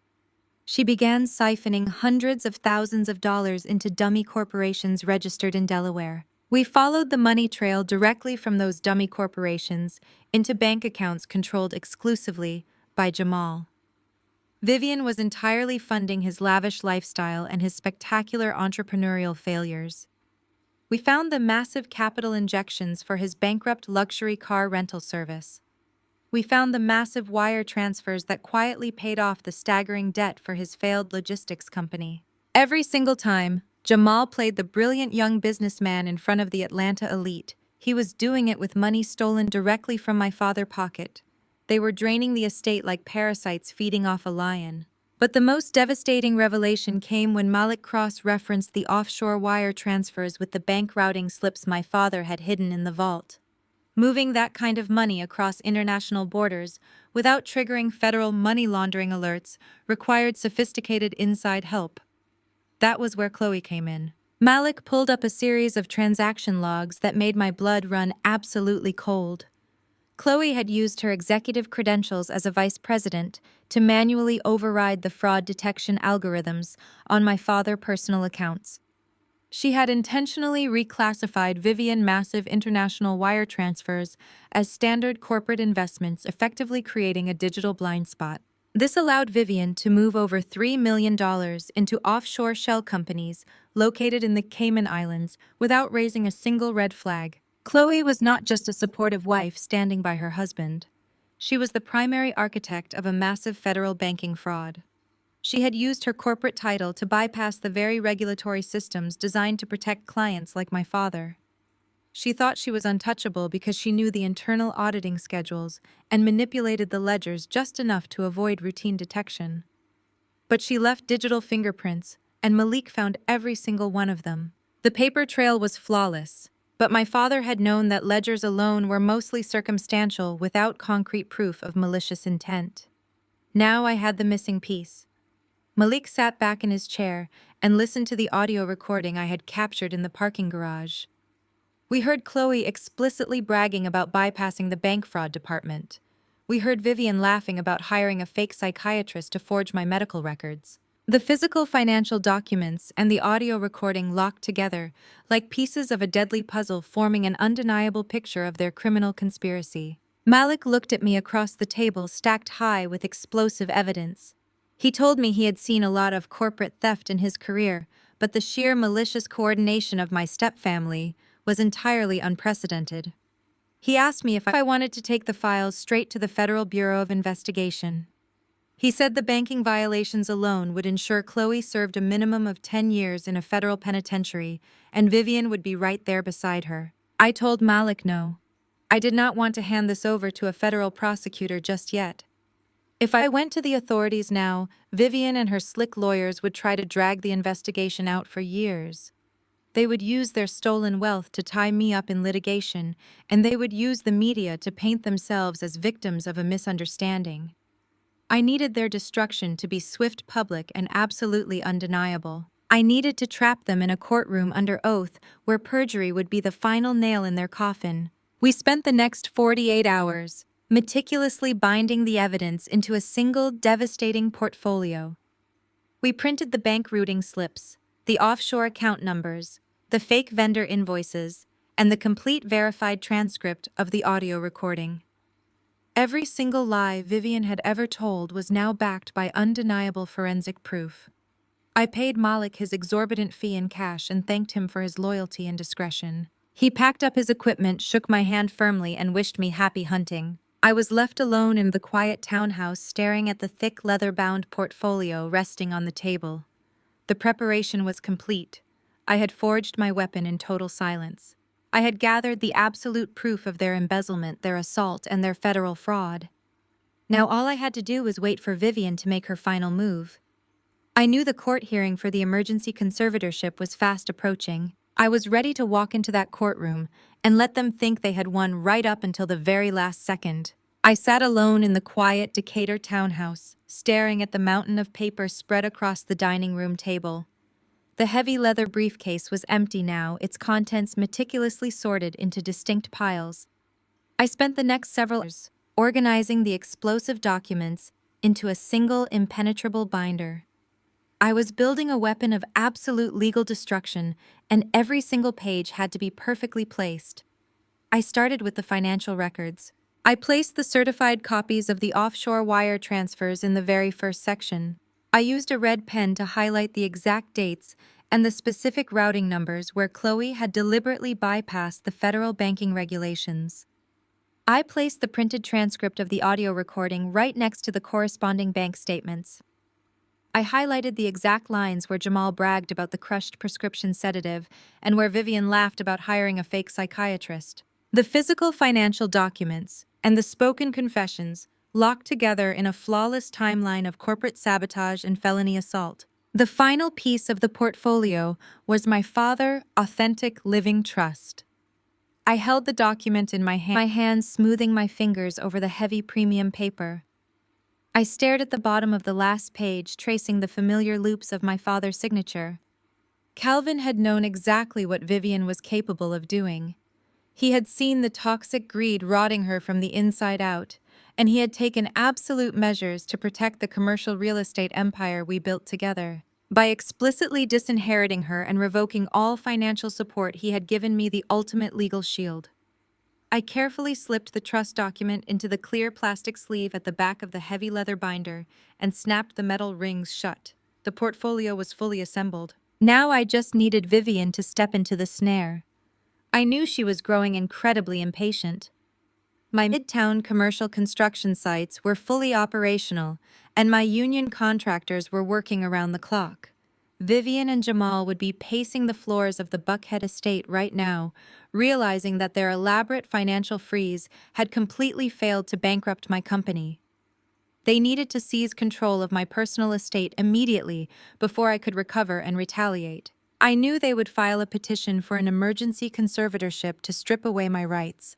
I also knew they needed to physically serve me with the legal papers before the court hearing could proceed. I had deliberately used my burner phone to order grocery delivery to the Decatur townhouse using my real corporate name instead of the anonymous holding company.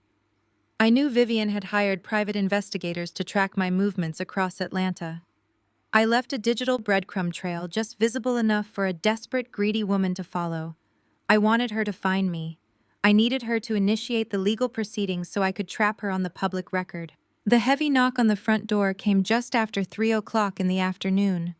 The sound echoed loudly through the quiet townhouse. I walked to the entryway and looked through the small glass peephole. A tall man wearing a plain gray windbreaker was standing on the front porch holding a thick manila envelope. I took a slow, deep breath, locking my features into an expression of total calm.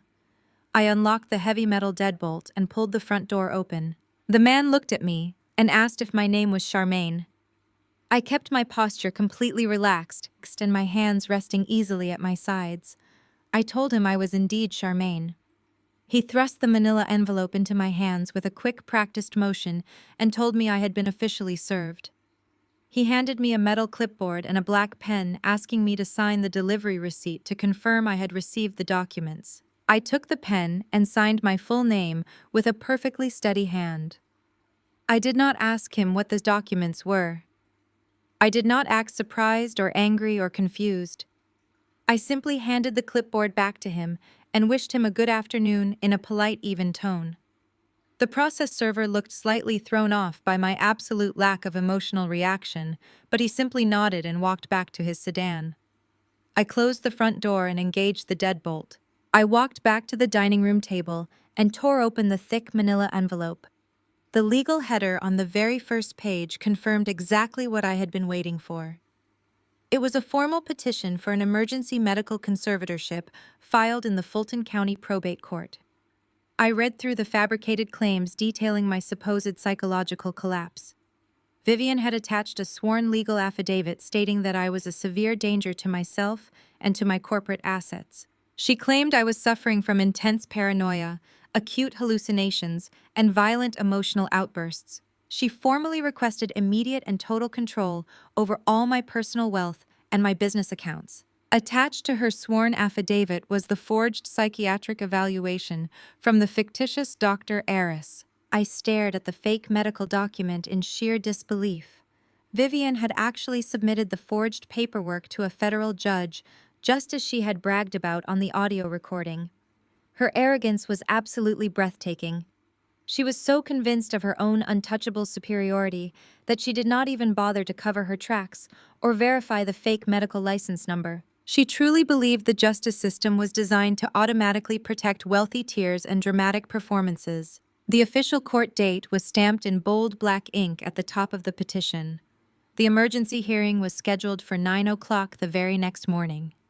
Vivian had intentionally filed an expedited motion to give me less than 24 hours to prepare any kind of legal defense.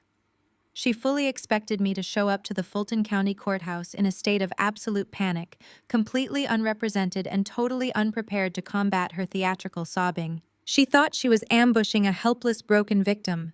She had no idea she had just handed me the exact legal venue I needed to destroy her permanently on the public record. I left the legal papers resting on the table right next to my explosive leather-bound portfolio. I walked upstairs to the master bedroom and opened the wide closet door.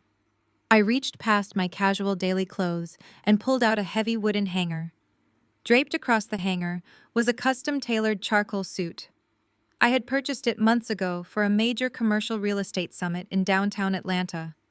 The cut of the jacket was sharp and immaculate, projecting absolute unbreakable authority. I laid the charcoal suit carefully across the foot of the large bed, smoothing out the dark premium wool fabric with the palms of my hands.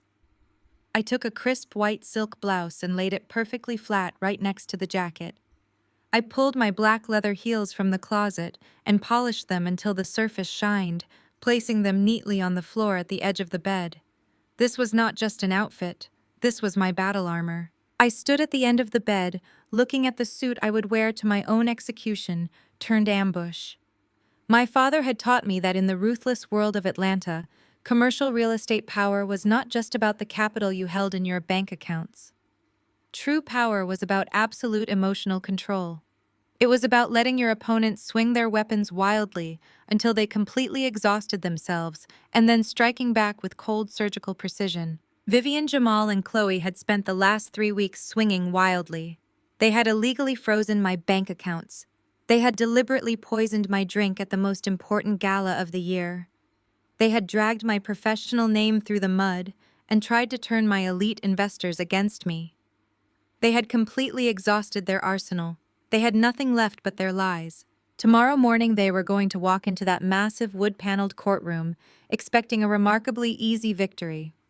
They were going to perform their carefully rehearsed roles as the deeply concerned family members, stepping in to save a failing woman. They were going to sit at the plaintiff table and lie under oath right in front of a federal judge. I walked over to the nightstand and set my alarm for 5 o'clock in the morning. I turned off the bedroom lamp and lay down in the dark, listening to the quiet hum of the city outside my window. My heartbeat was perfectly steady and calm. I closed my eyes and pictured the exact layout of the Fulton County Courthouse. The trap was now perfectly set. All I had to do tomorrow was walk through those heavy double doors, take my seat in silence, and snap the steel jaws completely shut. The heavy oak doors of the Fulton County Probate Court felt cool against my palms as I pushed them open at exactly 8:45 in the morning. I walked down the center aisle of the gallery, wearing the immaculate charcoal suit and crisp white silk blouse I had prepared the night before. My black leather heels clicked sharply against the polished marble floors, echoing with absolute authority. I took my seat at the defendant table, resting my hands flat on the mahogany surface. I did not look across the aisle. I did not need to. I could already hear the rustle of Vivian adjusting her theatrical black morning dress and the nervous shifting of Jamal in his expensive custom navy suit. Judge Sterling entered the courtroom exactly at 9 o'clock. He was a formidable man with decades of experience on the bench, known throughout Atlanta for his absolute intolerance of courtroom theatrics. He took his seat at the high wooden bench, adjusting his glasses and calling the emergency hearing to order. Mr. Prescott, Vivian, high-priced attorney, stood up immediately. He began his opening statements with a practiced, somber tone, weaving a tragic narrative about a prominent African-American real estate dynasty brought to its knees by the sudden psychological collapse of its sole heir. He painted my father Calvin as a saint, and Vivian as the devoted, grieving widow who was desperately trying to save me from my own self-destruction. Then Vivian took the stand. She clutched a monogrammed lace handkerchief in her perfectly manicured hands. She looked directly at Judge Sterling and began to sob. It was a spectacular performance. She wept as she described my supposed erratic behavior following my father's funeral. She told the court how I had violently lashed out at the cemetery, how I had isolated myself in a dangerous state of paranoia, and how I was completely incapable of managing the daily operations of my commercial development firm. She claimed I was hemorrhaging money and terrifying our top investors. I sat perfectly still, listening to her lie under oath. Beside me, my attorney remained completely silent, exactly as I had instructed him. We did not raise a single objection. We let her build her entire fraudulent case brick by fragile brick. Vivian leaned into the microphone, her voice shaking with manufactured agony. She recounted the night of the Southeastern Developers Gala, twisting the events of the evening with malicious precision. She told the judge that I had shown up to the most prestigious corporate event in Atlanta, completely intoxicated and unhinged. She described how I had stumbled across the ballroom, knocking over cocktail tables and shouting incomprehensible threats at city officials. She claimed she had to physically catch me as I collapsed, holding me together, while security dragged me out of the building. She painted herself as the ultimate martyr, enduring public humiliation to protect her sick stepdaughter. Jamal sat at the plaintiff table, nodding solemnly at every single lie his mother told. Chloe sat directly behind him in the gallery, clutching her designer tote bag and looking at me with eyes full of practiced pity. They truly believed they had won.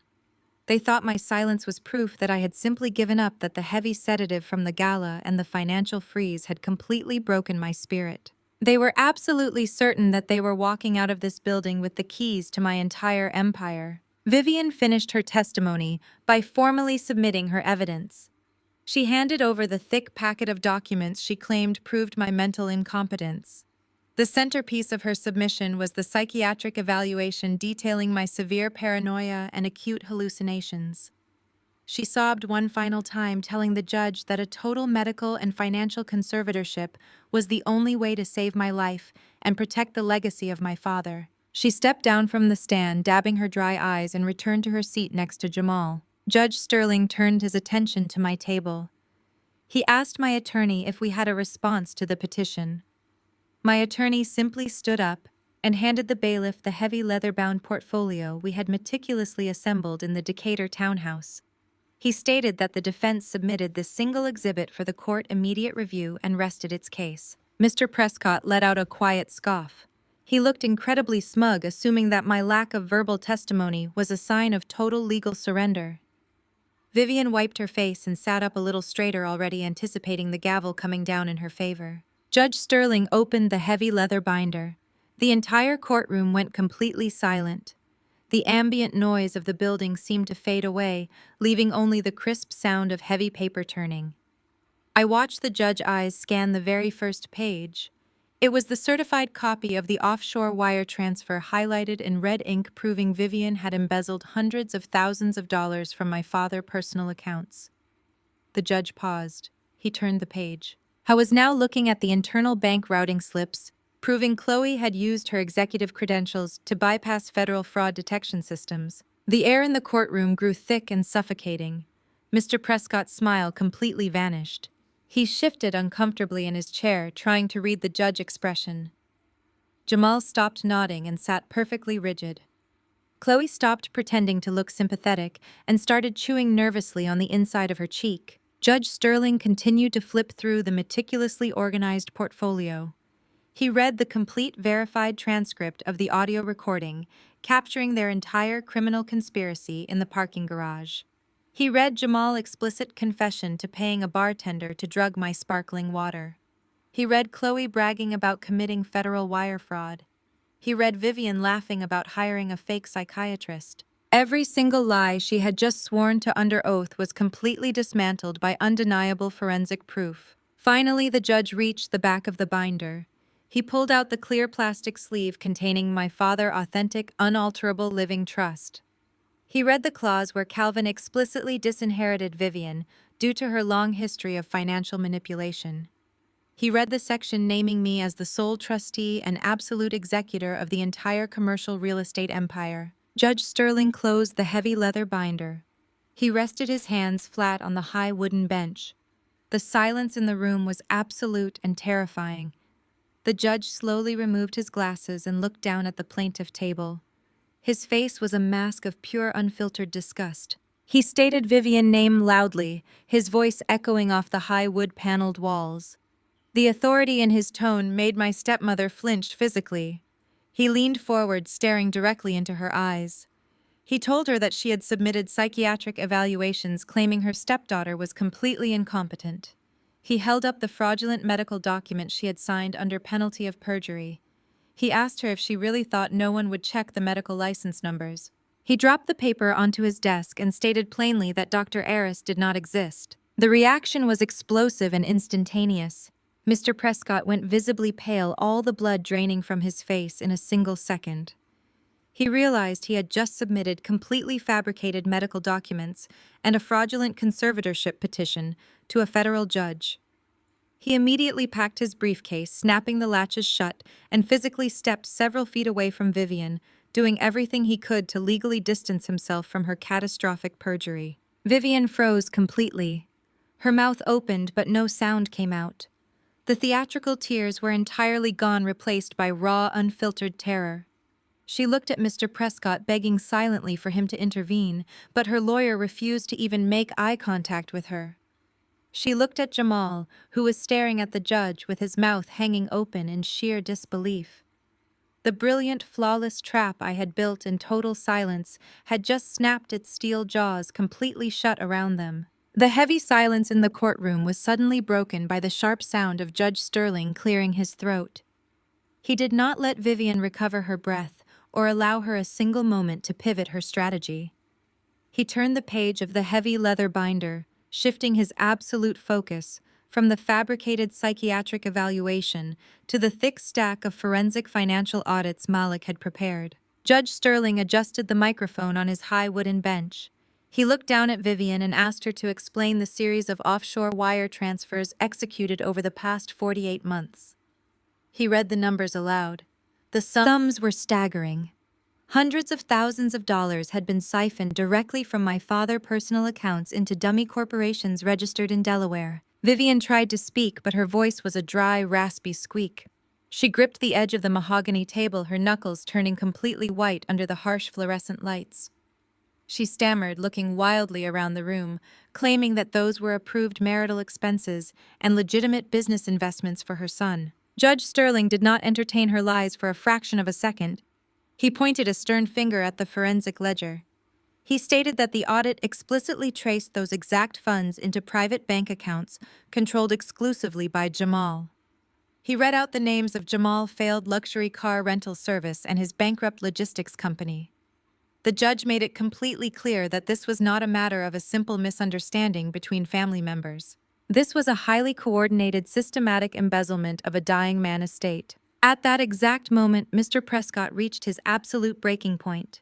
The slick, high-priced attorney realized his entire career was completely evaporating in front of him. Submitting forged medical documents to a judge was enough to get him permanently disbarred, but participating in a massive financial fraud scheme would land him in a federal penitentiary. He frantically gathered his files and shoved them into his leather briefcase. Mr. Prescott stood up, his hands visibly shaking. He addressed the court, his voice completely devoid of its previous arrogant swagger. He stated for the official record that he had absolutely no prior knowledge of the fabricated medical license or the fraudulent offshore accounts. He claimed his client had deliberately misled him and provided him with falsified documents. He formally requested the court permission to immediately withdraw, as her legal counsel citing a severe and irreconcilable ethical conflict. Vivian turned to him, her eyes wide with sheer terror. She reached out and grabbed his suit jacket, begging him not to leave her defenseless. She hissed that she had paid him a fortune to protect her. Mr. Prescott physically ripped his arm away from her grasp. He looked at her with pure, unadulterated disgust and told her that no amount of money could buy his way out of federal perjury charges. Judge Sterling granted the motion to withdraw without a single moment of hesitation. He told Mr. Prescott he was free to step away from the plaintiff table, but advised him not to leave the building, as the court would require a full sworn statement regarding his involvement in the fraudulent petition.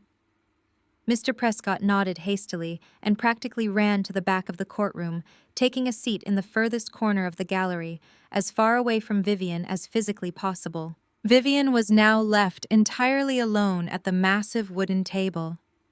The theatrical grieving widow act had been completely stripped away, leaving only a desperate, greedy criminal exposed for the world to see.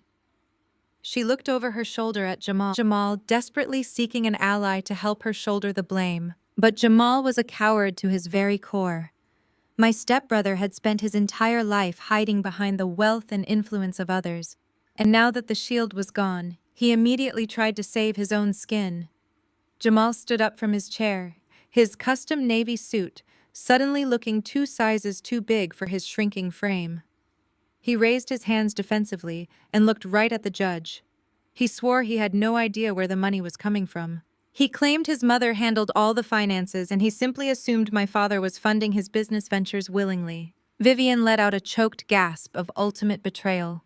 Her own son, the man she had stolen millions to protect, was throwing her directly under the bus to avoid a fraud charge. She stared at Jamal as if she were looking at a complete stranger. The unbreakable bond of their malicious conspiracy was shattering into a million jagged pieces right in front of my eyes. I sat at the defendant table watching the spectacular implosion with total emotional detachment. I did not smile. I did not gloat. I simply allowed the absolute weight of their consequences to crush them. Judge Sterling slammed his wooden gavel down, demanding order in his courtroom. The sharp crack echoed loudly, instantly silencing Jamal's pathetic excuses. The judge told Jamal to sit down and keep his mouth shut, warning him that everything he said was being recorded by the court stenographer and could be used against him in a criminal indictment. Jamal collapsed back into his chair, burying his face in his trembling hands. The judge then turned to the final section of the leather portfolio. He pulled out the clear plastic sleeve holding my father's authentic living trust. He held the heavy premium paper up for the entire courtroom to see.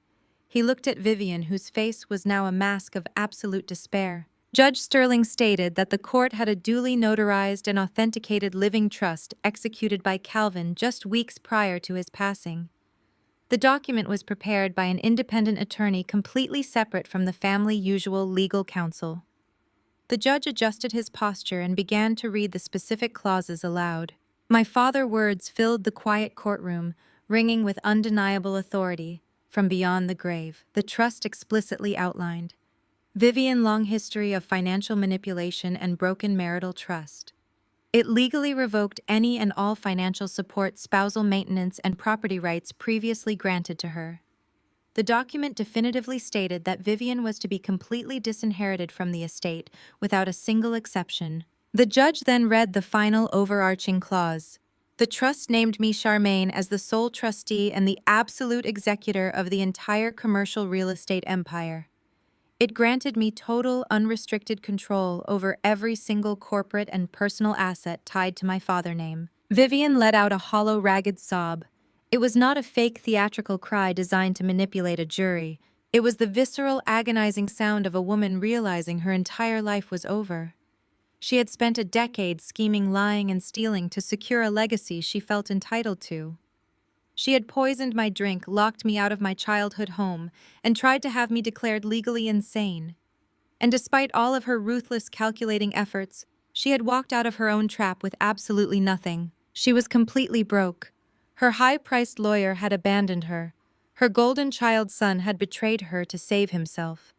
She was sitting in a federal courtroom with her signature on a forged medical document and a stack of forensic audits proving she was a serial embezzler. But Judge Sterling was not quite finished dismantling their operation. He looked down at the banking routing numbers highlighted in red ink on the forensic report. He noted aloud that the offshore transfers required an executive override from a specific bank branch in Midtown Atlanta. He looked up from the paper, scanning the gallery until his eyes locked directly onto Chloe. Chloe shrank back into the wooden pew, her face pale and shining with cold sweat. She clutched her designer tote bag to her chest, trying to make herself look as small and invisible as possible. But there was nowhere left to hide. The judge stated for the record that the evidence of internal banking manipulation and wire fraud was severe enough to warrant immediate federal notification. He announced that he would be handing the entire portfolio over to the district attorney and the Federal Banking Commission by the end of the hour. The utter devastation in the room was absolute. I remained perfectly still in my charcoal suit, taking a slow, deep breath of the cool, conditioned air. The legal collapse I had engineered in the shadows had just leveled their entire world in broad daylight. Chloe could not handle the blinding light of accountability. While Vivian sat frozen at the plaintiff table and Jamal kept his face buried in his hands, Chloe decided to make a run for it. She grabbed her designer tote bag, the exact same bag that had successfully smuggled my recording device out of the gala, and stood up from the wooden pew. Her face was entirely drained of color. She kept her head down, trying to look like just another anonymous spectator exiting the gallery. She moved quickly toward the heavy oak doors at the back of the courtroom, thinking her beige blazer and executive title would somehow render her invisible to the consequences of her own actions. But Judge Sterling had already locked his eyes on her. He gestured to the armed bailiff standing near the exit. As Chloe reached out her trembling hand to push the brass handle of the door, the bailiff stepped directly into her path. He was a tall, broad-shouldered black man who looked entirely unimpressed by her frantic performance. Chloe tried to puff up her chest, attempting to leverage her usual corporate authority. I could hear her panicked whispers echoing slightly across the quiet room. She told the bailiff she was not a party to this civil dispute and demanded he step aside so she could return to her bank branch immediately. The bailiff did not move a single inch. He crossed his arms and politely informed her that the judge had not dismissed the gallery. Chloe looked back toward the bench, her eyes wide with trapped animal terror. This was the moment I had been waiting for. I placed my hands flat on the mahogany defendant table and pushed myself up to a standing position. I smoothed the front of my charcoal jacket. I did not look at Vivian or Jamal. I looked directly up at Judge Sterling. My voice was cold, unwavering, and completely devoid of the hysterical emotion they had promised the court I would display. I addressed the judge, asking for permission to clarify one final detail for the official record regarding the true nature of my supposed psychiatric collapse at the developers' gala. Judge Sterling nodded, granting me the floor. I turned slightly so that my voice would carry clearly to every corner of the room. I explained that Vivian and Jamal had not just spread malicious rumors about my mental health. I stated that they had actively orchestrated a physical assault to validate those lies. I directed the judge's attention to the specific pages in the portfolio containing the certified audio transcript. I described exactly what happened in the parking garage that night. I told the court how Jamal had bragged about paying a catering staff member $500 in cash to drop a heavy prescription sedative into my sparkling water. I detailed how Vivian had waited for the drug to paralyze my vocal cords before swooping in to perform her fake maternal rescue in front of my most powerful investors. I made sure every single person in that courtroom understood that my stumbling and slurring was not a symptom of grief-induced madness, but the direct result of a calculated chemical poisoning. Then I turned my attention to the back of the room, where Chloe was currently shrinking against the heavy oak doors.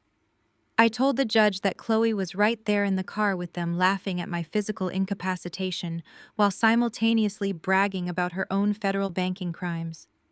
I reminded the court that Chloe had explicitly admitted to bypassing the fraud detection algorithms to freeze my accounts and facilitate Vivian offshore embezzlement. The atmosphere inside the courtroom shifted from stunned silence to absolute horror.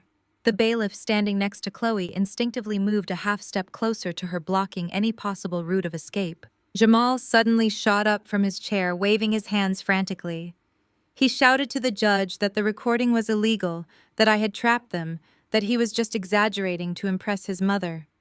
He was drowning in his own guilt, grasping at completely irrelevant legal straws. Judge Sterling slammed his gavel down so hard the sharp crack made Jamal physically jump. The judge's voice was dangerously low and vibrating with absolute fury. He told Jamal that admitting to felony assault and poisoning on a verified recording was not an exaggeration.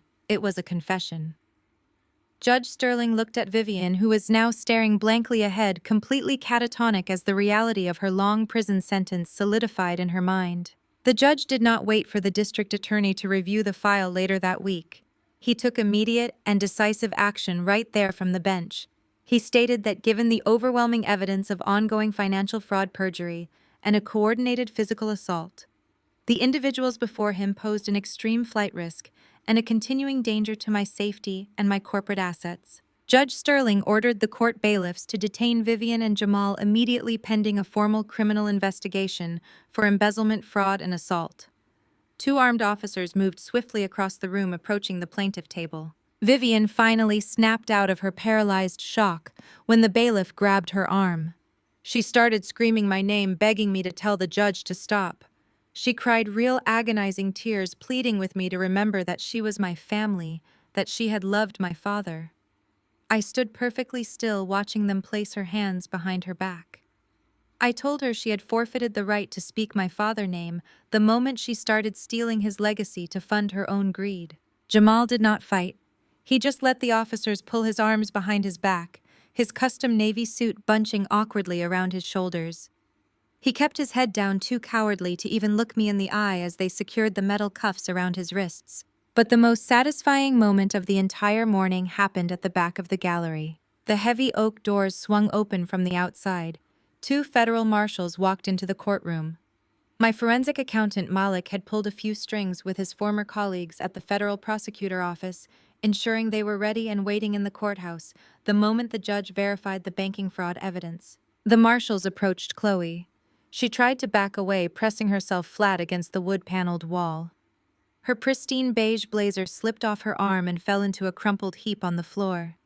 She started hyperventilating, claiming she was a respected vice president, that this was a huge misunderstanding, that Vivian had forced her to do it. The marshals were completely indifferent to her corporate title and her desperate white tears. They informed her she was being placed under federal arrest for severe violations of banking laws, wire fraud, and conspiracy to commit financial exploitation. The sharp metallic click of the handcuffs echoing from the back of the room was the sweetest sound I had ever heard. Chloe dropped her designer tote bag, the same bag that had successfully smuggled my recording device out of the gala. The heavy leather bag hit the marble floor, spilling her expensive makeup and her perfectly organized planner across the ground. I watched the marshals escort Chloe out of the courtroom, her head hanging low in absolute disgrace. I watched the bailiffs lead Vivian and Jamal through the side doors designated for detained individuals. In less than 45 minutes, the entire hostile takeover they had spent months planning had been completely dismantled. They had walked into the Fulton County Courthouse, expecting to easily strip away my freedom and walk out with the keys to my multi-million-dollar commercial real estate empire. Instead, they were all walking out in handcuffs, facing federal indictments and decades in prison. The courtroom was suddenly quiet again. Judge Sterling looked down at me from his high bench. The anger in his expression had faded, replaced by a look of profound respect. He told me that my father Calvin had been a brilliant developer and a highly respected man in the Atlanta business community. He said my father would be incredibly proud of the absolute strength and composure I had demonstrated today. I thanked the judge, keeping my voice steady, although my heart was soaring. I gathered the authentic living trust and the forensic audit, placing them safely back into my heavy leather briefcase. I smoothed the front of my charcoal suit one last time. I turned around and walked down the center aisle of the gallery, the sharp click of my heels ringing out in the empty room. I pushed open the heavy oak doors and stepped out into the bright, bustling hallway of the courthouse. The bright fluorescent lights of the Fulton County Courthouse hallway washed over me as the heavy oak doors swung shut behind my back. I did not look over my shoulder even once. The frantic shouts of reporters who had somehow caught wind of the spectacular legal collapse unfolding inside the courtroom echoed down the long marble corridor. My attorney walked beside me, a quiet, satisfied smile playing on his lips. We bypassed the growing media circus, slipping out through a private side exit. I stepped out of the building and into the warm Georgia sun, taking my first true deep breath of freedom in months. The suffocating weight I had been carrying since my father died completely lifted from my shoulders. The war was officially over.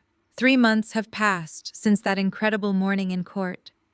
Today, the air in Atlanta is thick with the sweet scent of blooming magnolia and the promise of a long, hot summer. I am standing on the grand wraparound balcony of my father-reclaimed Buckhead estate.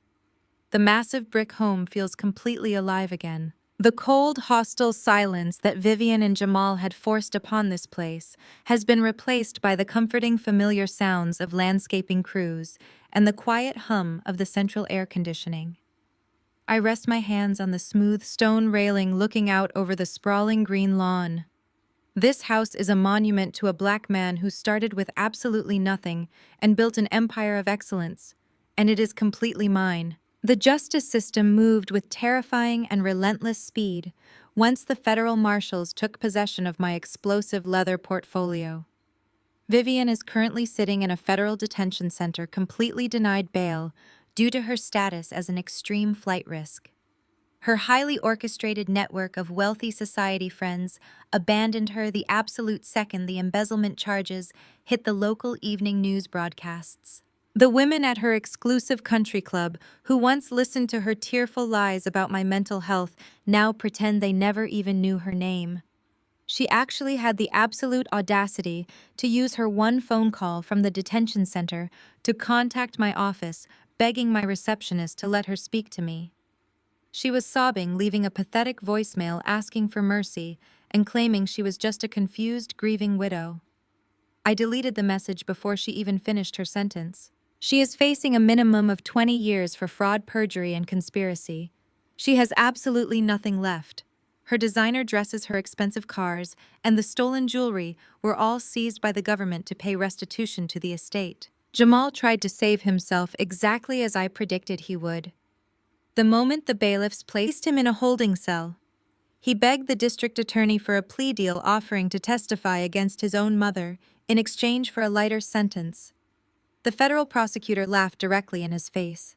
They did not need his testimony because my audio recording gave them every single piece of undeniable evidence required for a swift conviction. Jamal is currently sitting in a county lockup waiting for his permanent federal transfer. His custom-tailored navy suits have been replaced by a standard-issue bright orange jumpsuit. Every single one of his fake shell companies has been completely liquidated by the government. He will spend the best years of his life behind bars, entirely stripped of the unearned luxury he always thought he was naturally entitled to. And Chloe learned the hardest and most devastating lesson of all. Her pristine beige blazers and performed innocence did absolutely nothing to shield her from the brutal reality of federal banking laws. The bank fired her immediately, revoking her executive pension and fully cooperating with the federal investigators to save their own corporate reputation. When she stood before the federal magistrate, she tried to turn on the tears, claiming she was manipulated and intimidated by Vivian. The magistrate shut her down instantly, reminding her that she was a licensed financial officer who willingly abused vulnerable adult protection statutes to ruin an innocent woman. Her affluent family completely cut her off, refusing to pay for her defense attorney to avoid the devastating public scandal. She is facing a decade in federal prison, entirely isolated and disgraced. While they sit in their concrete cells, my luxury commercial real estate firm is soaring to unprecedented heights. The malicious smear campaign Vivian orchestrated evaporated into thin air the moment the arrest records became public knowledge. The elite African-American business community of Atlanta was absolutely horrified by what had been done to me. Lawrence, the lead investor who had paused our funding, drove to my Midtown office personally the very next morning. He sat in the exact same guest chair Jamal had occupied weeks prior. Lawrence looked deeply ashamed, apologizing profusely forever, doubting my mental stability, and for failing to protect my father's legacy. I accepted his sincere apology, but I made sure he understood that my terms for our future partnerships had fundamentally changed. I was no longer just Calvin's daughter asking for a seat at the table. I was the absolute head of the table, and my development firm commanded total respect. Last week, my firm officially secured the largest commercial development contract in the history of downtown Atlanta. We are building a massive mixed-use high-rise that will reshape the city skyline, entirely funded by the same coalition of investors who now view me with absolute, unbreakable loyalty. The union subcontractors who stayed faithful to me during the terrifying financial freeze were all given premium bonuses. The yellow cranes are moving, the concrete is pouring, and the commercial real estate empire is expanding faster than my father ever could have dreamed. I turn away from the sunlit balcony railing and walk back into my father's heavy oak study. The room is exactly as he left it. His favorite leather chair sits proudly behind the massive mahogany desk. The faint scent of his cedar cologne still lingers in the air, bringing a warm, comforting smile to my face. I walk over to the small crystal decanter resting on his side table and pour a single measure of his favorite aged bourbon. I walk back out to the balcony holding the heavy crystal glass in my right hand. The setting sun paints the Georgia sky in brilliant, striking streaks of orange and purple. I raise my glass to the sky, offering a silent, grateful toast to the man who taught me how to build, how to fight, and how to survive. He built the foundation, but I protected the house. I proved that I am not a fragile victim waiting to be rescued. and I am certainly not a woman who will ever allow herself to be silenced by greedy parasites. Vivian, Jamal, and Chloe thought they could bury me in the dark so they could steal my light. They forgot that I am a seed planted in rich, deep soil, and I will always find a way to grow right through the concrete. My name is Charmaine, and my empire is completely untouchable. Thank you for listening to my story today. If you ever find yourself surrounded by people trying to tear down your worth, remember that your absolute silence can be your greatest weapon, right up until the exact moment you decide to strike back. Stay strong, stay focused, and never let anyone take your crown. She can barely dress herself, my stepmother. Vivian sobbed into a monogrammed lace handkerchief. Her voice echoed through the courtroom thick with performed agony. I sat perfectly still at the defendant table, smoothing the crease of my tailored charcoal suit. Beside Vivian sat my stepbrother Jamal, nodding solemnly, while his wife Chloe, a white woman who always tried a bit too hard to fit into our family, clutched his arm in a display of manufactured solidarity. They wanted a complete conservatorship. They wanted my freedom, my assets, and the luxury real estate development firm my father and I had built together. I stayed absolutely calm, letting them dig their own graves. The judge picked up the heavy folder I had submitted just moments before the hearing. He flipped through the pages, stopping near the end. He removed his glasses, stared directly at Vivian, and asked if she really thought no one would check. Her lawyer went completely pale. Vivian froze in her seat, stammering in shock. My name is Zara, and I am 35 years old. Before I tell you exactly what was in that folder and how I dismantled my stepmother's entire life, let me know where you are watching from in the comments below. Hit that like button and subscribe if you have ever had to sit in silence while toxic family members tried to orchestrate your downfall. Trust me, you will want to hear how I turned their ultimate betrayal into my greatest victory.